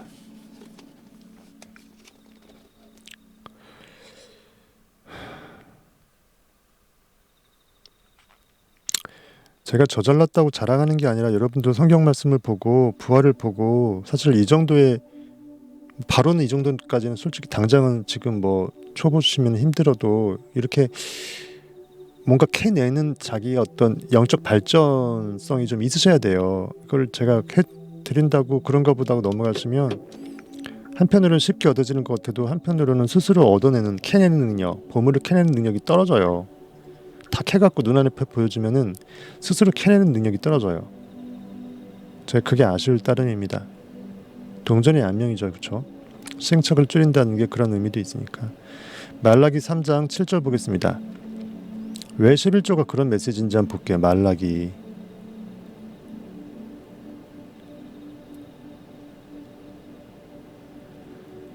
사랑이 형님은 그렇게 보고 있는 거 제가 알고 있고요. 항상 그러시니까 백으로 돌아가서 다시 한번 보고 다시 업으로 오고 속도로 보고 다 알고 있고 희님 잘 듣고 있다고요. 말라기 보겠습니다. 사실 이렇게 여러분들한테 말로 설명한다는 게 이규영님 항상 저기 댓글 달아줘갖고 저거 보니까 엄청나게 알기 쉽게 설명해준다고 찬탄하던데 사실 쉬운 게 아니에요. 그래서 여러분들 떠먹여 드리는 거니까 진짜 맛있게 드십시오. 귀한 건데 너무 분해해서 쉽게 먹게 되면 귀한 줄 모를 수가 있거든요. 사람 심리가 그래요. 어렵게 해석하게 되면 정말 귀한 줄 아는데 다 이렇게 발라갖고 뼈 발라서 살만 주면은 어린애들이 귀한 줄 모르고 먹잖아요. 그거 똑같아요. 정말 중요한 메시지 많이 드리는 겁니다. 말라기 3장에 보시게 되면요. 만군의 여호와가 이르노라. 모든 임금들 만 명의 임금들 중에 왕이다. 만군의 여호와가 이르노라. 너희 조상들이 날로부터 너희가 나의 규례를 떠나 지키지 아니하였도다. 내가 너희들한테 너희 안에 있는 참 자아로서 하나님으로서 너 자신들한테 내가 너희들 각자가 되어줌으로써 계속 규례를 지키라, 율법을 지키라라고 외식에 있는 것이 아니다, 형식에 있는 것이 아니다. 진짜 본질을 중요시 여겨야 된다. 왜 본질에서 떠나 있느냐? 나의 규례를 떠나 지키지 아니하였도다. 이 규례라는 것은 형식이 아니고 본질을 말하는 거예요. 그런즉 이제는 내게로 돌아오라. I am. 너 안에 있는 참 하나님한테 돌아오라. 현실 바깥에서 찾지를 말아라는 거예요. 진리를요. 그리하면 나도 너희에게로 돌아오리라 하였더니 재밌죠? 너희들이 내게 돌아오면 내가 너희들에게로 다시 돌아가리라. 왜 이게 말이 맞을까요?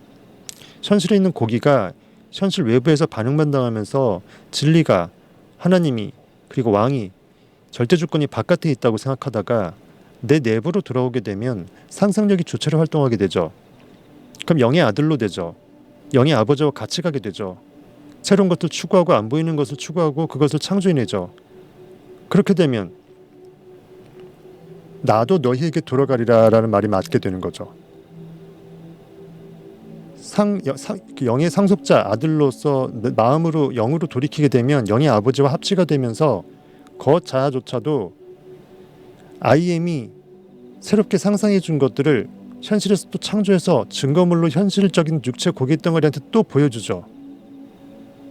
즉 I am that 해버리면 I가 대다고 이퀄되면서 성취 결과물이 현실에 창조될 때 현실 창조물에 쓱 변환돼서 들어온 거가 돼버리죠. 그것을 여기 성경에선 나도 너희에게 돌아가리라고 표현한 거예요. 좀 많이 어려운 표현이에요. 네빌은 이렇게까지 상상하게 안 해줍니다. 그러니까 너희들이 나에게 돌아오면 완벽하게 의식을 전환해서 영으로 진리로 살게 되면 영적 아들로 살게 되면 아버지와 아들은 하나이기 때문에 창조의 권능이 부여되고 현실을 바꿀 수가 있다. 창조할 수 있다. 그렇게 되면 현실이 바꿔지는 순간 너희 고깃덩어리 자아는 어떻게 된다? 새로운 고깃덩어리의 현실 상태로 바뀌게 될 것이고 그 증거물 너희들이 목도하게 될 때 겉자아가 목도하게 될 때 참 자아는 I am that 하면서 너희들한테 빠방 하면서 현실을 창조시켜서 새로운 창조물로 I am that 해서 의식이 상상력의 결과물을 창조해주면서 결과물을 겉자한테 보여주는 거가 되잖아요. 그것을 이게 I am that, I가 상상력이 스스로 없어지면서 목적물로 돼버리죠. 결과물로 돼버리는 겁니다. 나도 너희에게 돌아가리라 이렇게 한 거예요. 원인이 결과 행위를 일으키게 되면 원인의 에너지가 결과로 변환된 거잖아요. 그래서 나도 너희에게 돌아가리라. 즉 창조가 현실의 창조가 되었다라는 걸 표현한 겁니다. 그런즉 내게로 돌아오라. 그리하면 나도 너희에게로 돌아가리라 하였더니 너희가 이르기를 우리가 어떻게 하여야 이렇게 돌아가리까? 이렇게 결국은 진리를 얘기하는 건데 이들은 진리로 받아들이지 않고 그 외부의 현실적인 어떤 그런 것들로 받아들이는 거예요. 여지는 아직까지도 모르는 겁니다. 내가 어떻게 어디로 돌아가리까? 실제로 내가 몸을 움직여서 어디로 길을 떠나갖고 어디로 돌아가는 걸 생각하는 거예요. 예수하고 제자들하고 항상 이렇게 얘기하잖아요. 예수는 진리 얘기하고 그들의 마음 안에서, 제자는 예수를 고기로 보고 외부에서 찾고. 똑같아요.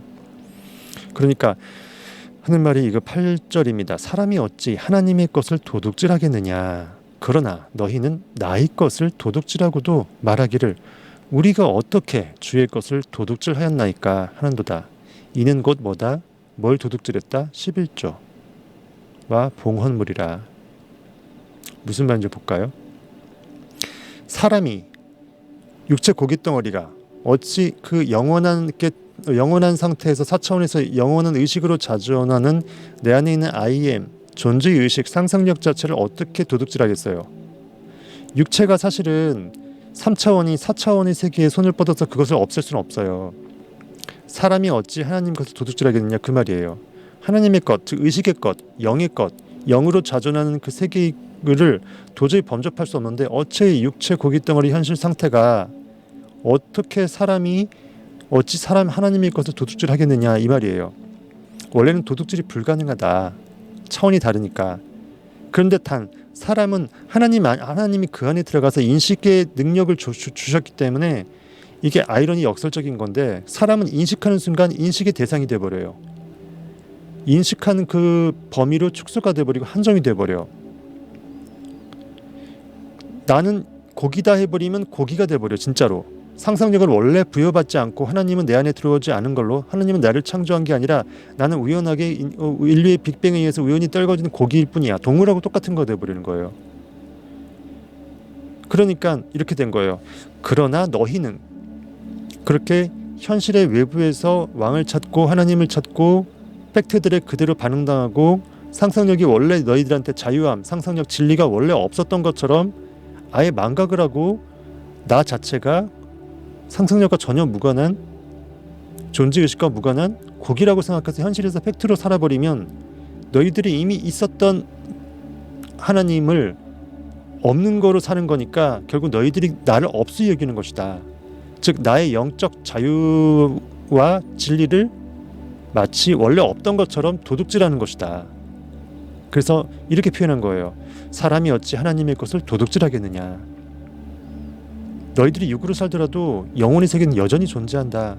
그러나 너희는 나의 것을 도둑질하고 너희는 나의 것을 도둑질하였다. 육체 고깃덩어리 삶으로써 상상력이 원래 너희들한테 부여받지 않은 것으로 완벽하게 그것을 빼앗아 땅에 묻어버렸다. 지난번에 얘기했던 은화를 수건에 쌓아서 몰래 보관했다가 나중에 주인이 오니까 그대로 내비친 사람은 상상력을 쌓아서 보관만 한 거니까 빼앗겼죠. 그것이 열 문화로 상상력을 키운 사람한테 들어가서 그 사람이 11개가 돼버렸죠. 한 개 있던 사람 그나마 그냥 갖고만 있었던 사람은, 수건 속에 쌓아놓고 있던 사람은 그나마 있던 것도 없어졌죠. 상상력은 안 써먹으면 없는 거고 똑같다라는 것을 비유한 거라 그랬죠. 또 동일합니다. 사람이 어찌 되게 미묘한 것을 제대로 쉽게 알려드리려니까 너무 힘드네. 돌아버리겠네 진짜. 사람이 어찌 하나님의 것을 도둑질하겠느냐.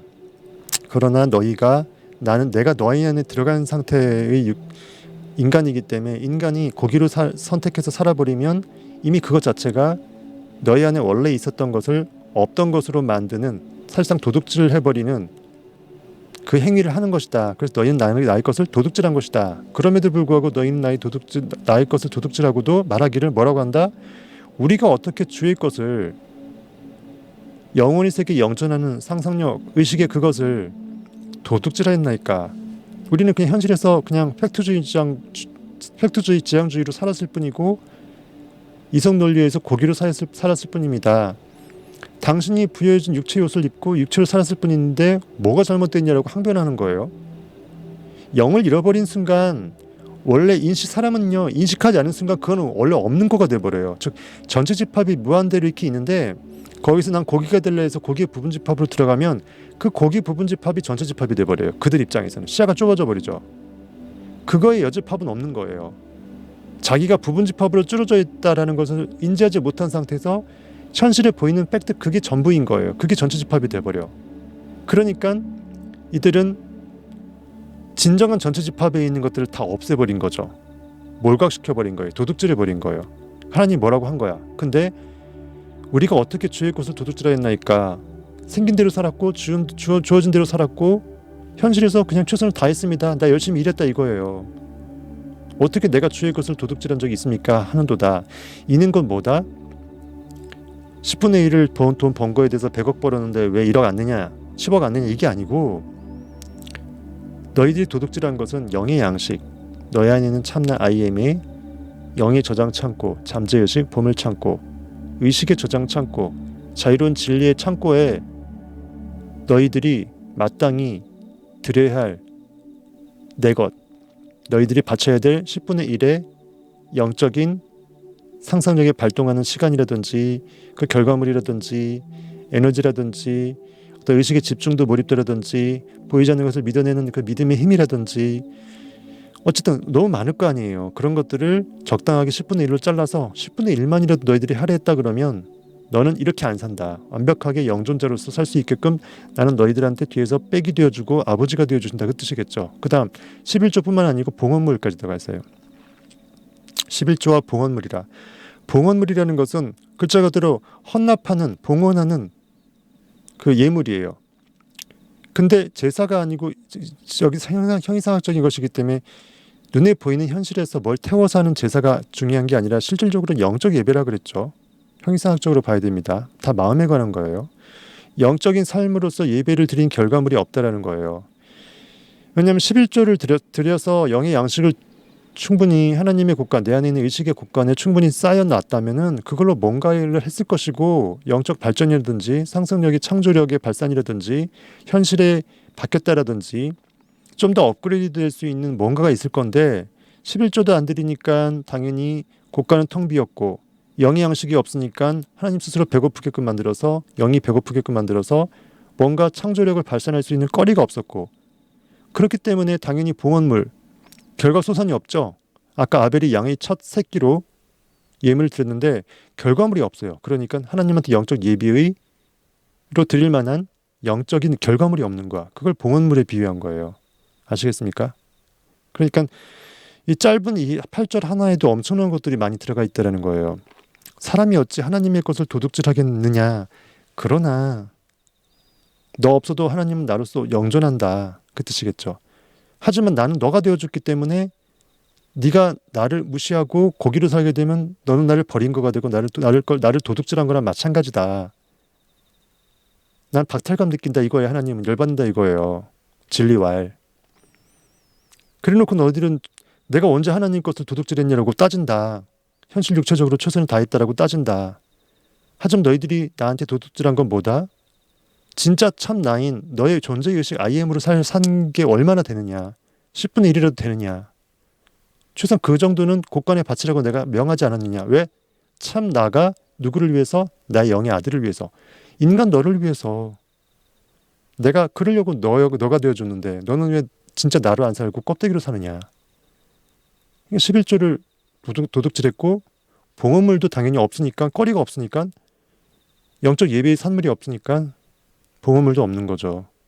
이렇게 해석하시면 될 것 같습니다.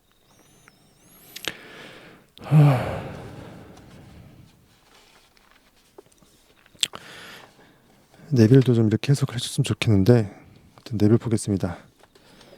네빌은 얘기해요. 말라기 3장 8절에서 하지만 그대들이 말하기를 어디 안에서 우리가 그대를 도적하였나이까 11조와 현물에서나이까 이렇게 돼 있어요. 되게 그냥 성의 없이 그냥 번역해놨어요. 번역자가 그렇게 한 건지.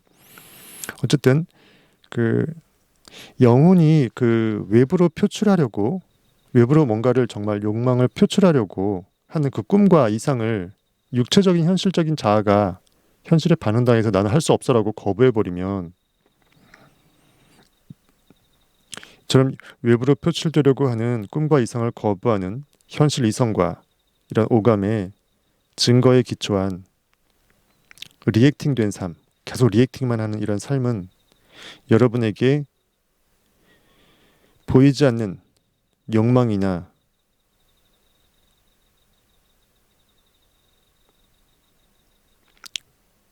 보이지 않는 어떤 욕망이나 그것을 세이브한 구원의 상태가 영적으로 실로 존재한다고 하는 그 강렬한 믿음을 강탈합니다. 영어 번역문이니까 진짜 웃기죠. 짜증납니다. 그러니까 계속 현실에 반응당하는 리액팅하는 가인의 예물처럼 제사하는 이러한 인상의 삶은 보이지 않는 것을 이미 있는 줄로 느끼고 욕망을 받은 줄로 알고 스스로를 구원하는 영적인 그런 파워를 발휘하지 못하게 한다. 실로 나에게 그런 영적인 전능자 하나님이 능력이 내 안에 있음을 못 믿는다. 믿을 생각을 할 여지가 없다. 그 말이에요. 그래서 믿음을 강탈한다. 하지만 믿음은 보이지 않는 것들에 대한 증거이기에, 그리고 믿음을 통해서 하나님은 있지도 않은 것을, 현실에서 아직 있지도 않은 것을, 보이지도 않는 것을 마치 이미 있는 것처럼 부르시는 그 로마서 4장 17절 말씀 있죠. 이런 것처럼 하나님은 보이지 않는 것을 부른다. 그러니까 내 안에 있는 영적 창조력을 발휘해서 영으로 살아라. 그래서 우리가 보이지 않는 것을 부르는 삶을 살아라. 데빌은 얘기합니다. 즉 여러분의 소원이 이미 성취되었다라는 영적 느낌을 현실로, 실제로라고 생각하면서 받아들여라. 실감나게 연기해라. 이 뜻입니다.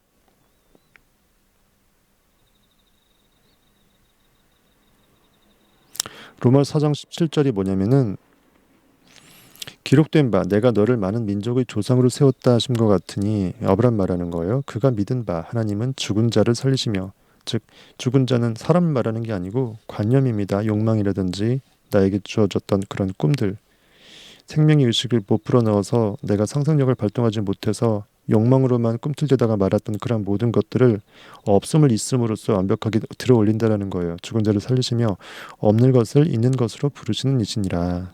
그래서 아브라함이 바랄 수 없는 가운데 바라고 믿었으니 이를 의로 여기고 아브라함의 복을 내린 것 않습니까? 100세 때 영적인 아들 이삭을 낳았고,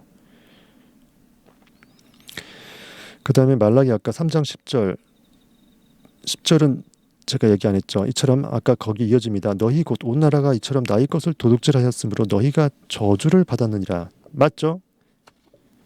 그러니까 너희들이 도둑질해갖고 가져갔으면 너희들이 오히려 풍족해져야 되는데, 너희들한테 주어진 너희들의 참나, I am 하나님, 존재의식, 영적인 상속자로서의 그 막강한 파워, 상상력을 마치 없는 것처럼 여겨서 고기로만 살았던 너희들, 상상력을 빼앗아 버린 도둑질한 너희들이 오히려 더 못 살게 되었다. 너희로 온 나라가 나의 것을, 우리 안에 있는 참 나의 것을 내가 도둑질함으로써 너희가 거꾸로 저주를 받았느니라라고 얘기하잖아요. 내가 별도로 저주를 한 게 아니라 그거 자체가 저주라는 거예요. 상상력 없이 산 것 자체가 가장 큰 저주고 스스로 내가 자신을 버린 행위라는 거예요. 그래서 10절 얘기합니다. 만군의 여호와가 이르노라. 정신 차리라고 하면서 이제 말하시는 거예요. 하나님이 만군의 여호와가 이르노라. 너희의 온전한 11조, 제대로 된 정말 10분의 1의 영적인 어떤 포션이 있겠죠.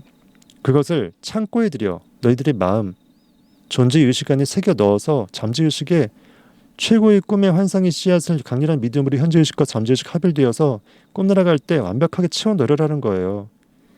창고에 들여 나의 집에, 즉 우리 각자 I am의 의식의 전체 집합 유 안에 원하는 그 꿈의 관념들을 I am that으로 그려 넣으라는 거죠.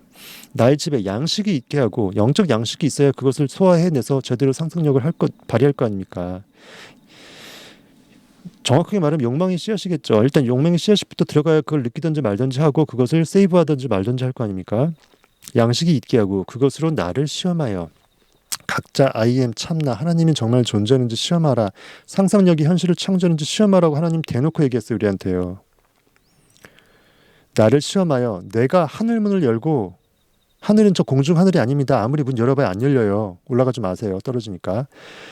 내가 하늘 문을 열고, 즉 영적인 의식의 문을 열고 이 뜻이에요. 의식의 문을 통해서 만물이 알파요 오메가로 소생도 하고 없어지기도 하니까, 내가 하늘 문을 열고 너희에게 복을 쌓을 곳이 없도록, 도저히 쌓을 그 현실에서의 공간이 없을 정도로 붙지 아니하나 보라라고 돼 있어요. 멋진 말씀이죠.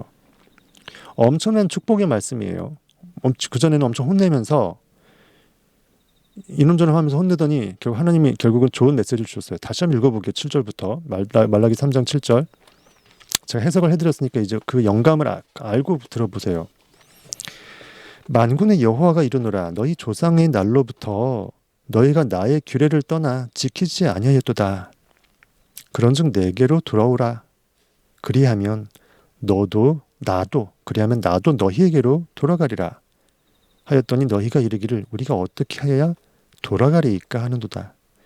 사람이 어찌 하나님의 것을 도둑질하겠느냐. 그러나 너희는 나의 것을 도둑질하고 또 말하기를 우리가 어떻게 주의 것을 도둑질하였나이까 하는도다.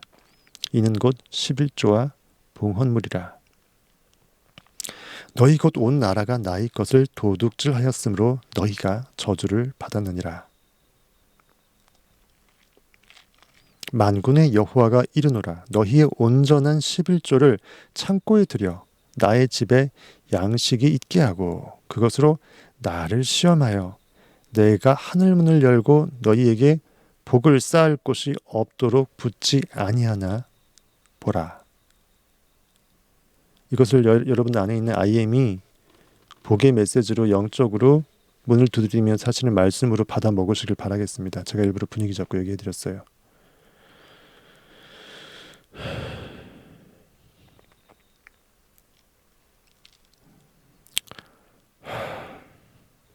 정말 복된 말씀입니다. 믿고 행하십시오. 행하지 않으면 알지 못한 것과 동일합니다. 다음 이야기는 캘리포니아의 세크라멘토에 살고 있는 부부의 이야기입니다. 저도 재미는 또 일화가 하나 있는데 이거 보고 마치겠습니다. 다음 이야기는 캘리포니아의 세크라멘토에 살고 있는 부부 이야기입니다. 이들은 시계가 없어진 현실을 그대로 받아들이지 않았고 중요한 시계가 없어졌대요. 대신에 시계가 도둑 맞았다고 알리는 현실에서의 그 이성 논리, 감각의 증거를 거부하는 그 영적인 선택을 했다고 하네요. 아내는 아주 값비싼 손목시계를 남편에게 선물했습니다. 그 시계에 쏟은 남편의 애정 때문에 값어치는 2배 이상이었습니다. 큰맘 먹고 없는 형편에 비싼 걸 해서 남편이 선물해갖고 정말 바깥에서 일 열심히 하라고 아내가 이렇게 힘을 불어넣어준 거예요. 부부는 시계를 가지고 작은 의식을 치렀습니다. 여기서 의식은 생각을 의미하는 의식이 아니라 형식적인 의식, rights, 영어로 rights입니다. 의식을 치렀습니다. 매일 밤 남편은 집에 들어와 시계를 풀어서 아내에게 주고 아내는 장롱 속 특별한 상자 안에 시계를 집어넣었습니다. 아침이 되면 아내는 상자에서 시계를 다시 꺼내요. 남편에게 주면 남편은 그것을 차고서 출근합니다. 얼마나 귀히 여기는지 아시겠죠? 무슨 예배드리듯이 의식까지 치러가면서 어느 날 아침 시계가 보이지 않았습니다. 전날 밤에 자신들이 했던 모든 일들을 되짚어 보니 시계는 잃어버리거나 다른 곳에 둔 것도 아니고 도둑을 맞은 것이라고 확신했습니다.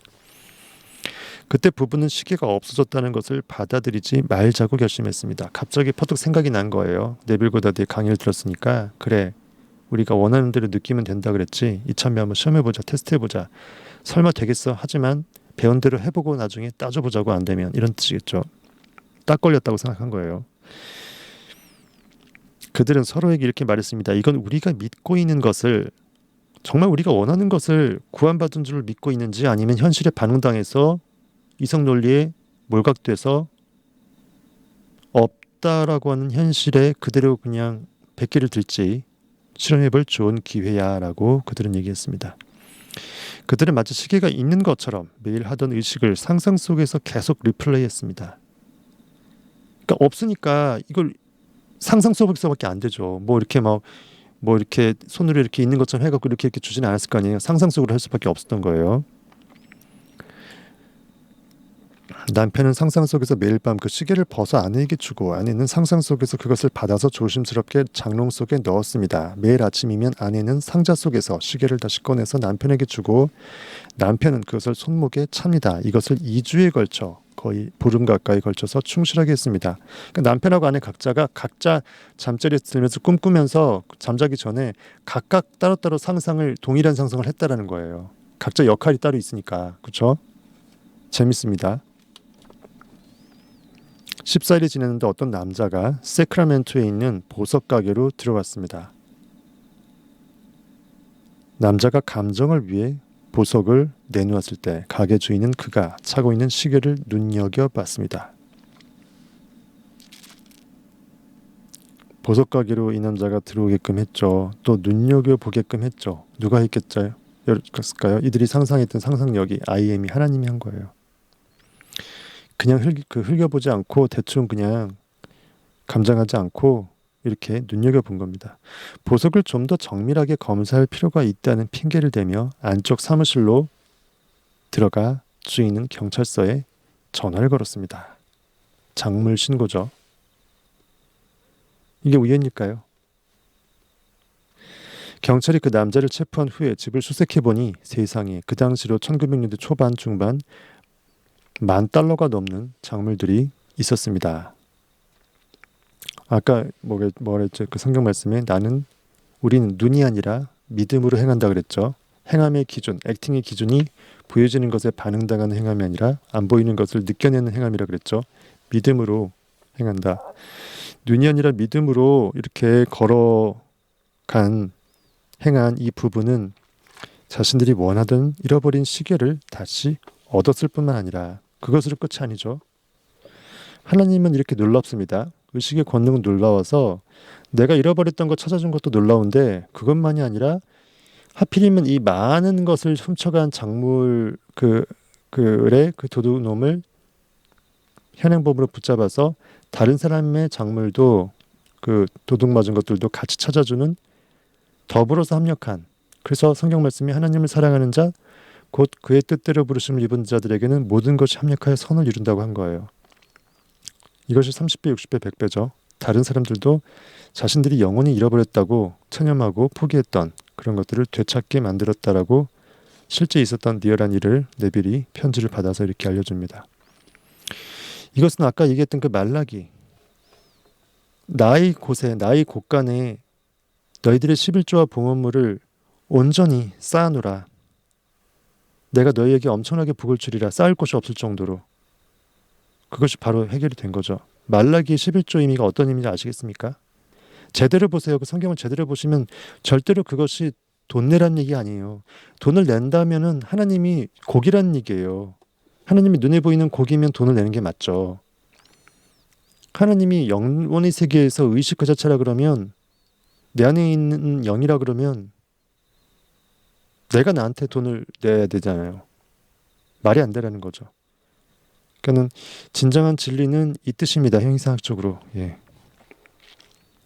우리가 돈을 모아서 다른 사람들 구제하고 종교기관이 운영도 해야 되고 당연히 필요하겠죠. 저는 그런 것들을 뭐라고 하는 게 아니라 11조나 이런 봉헌물의 근본적인 본질이 그렇다라는 거예요.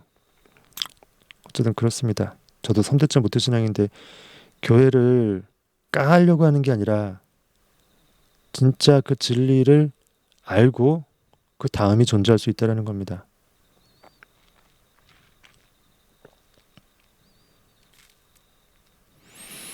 만약 자신이 헨리 데이비드 소로 같아요. 그냥 소로라고 되어 있는데 아마도 헨리 데이비드 소로겠죠. 아마도.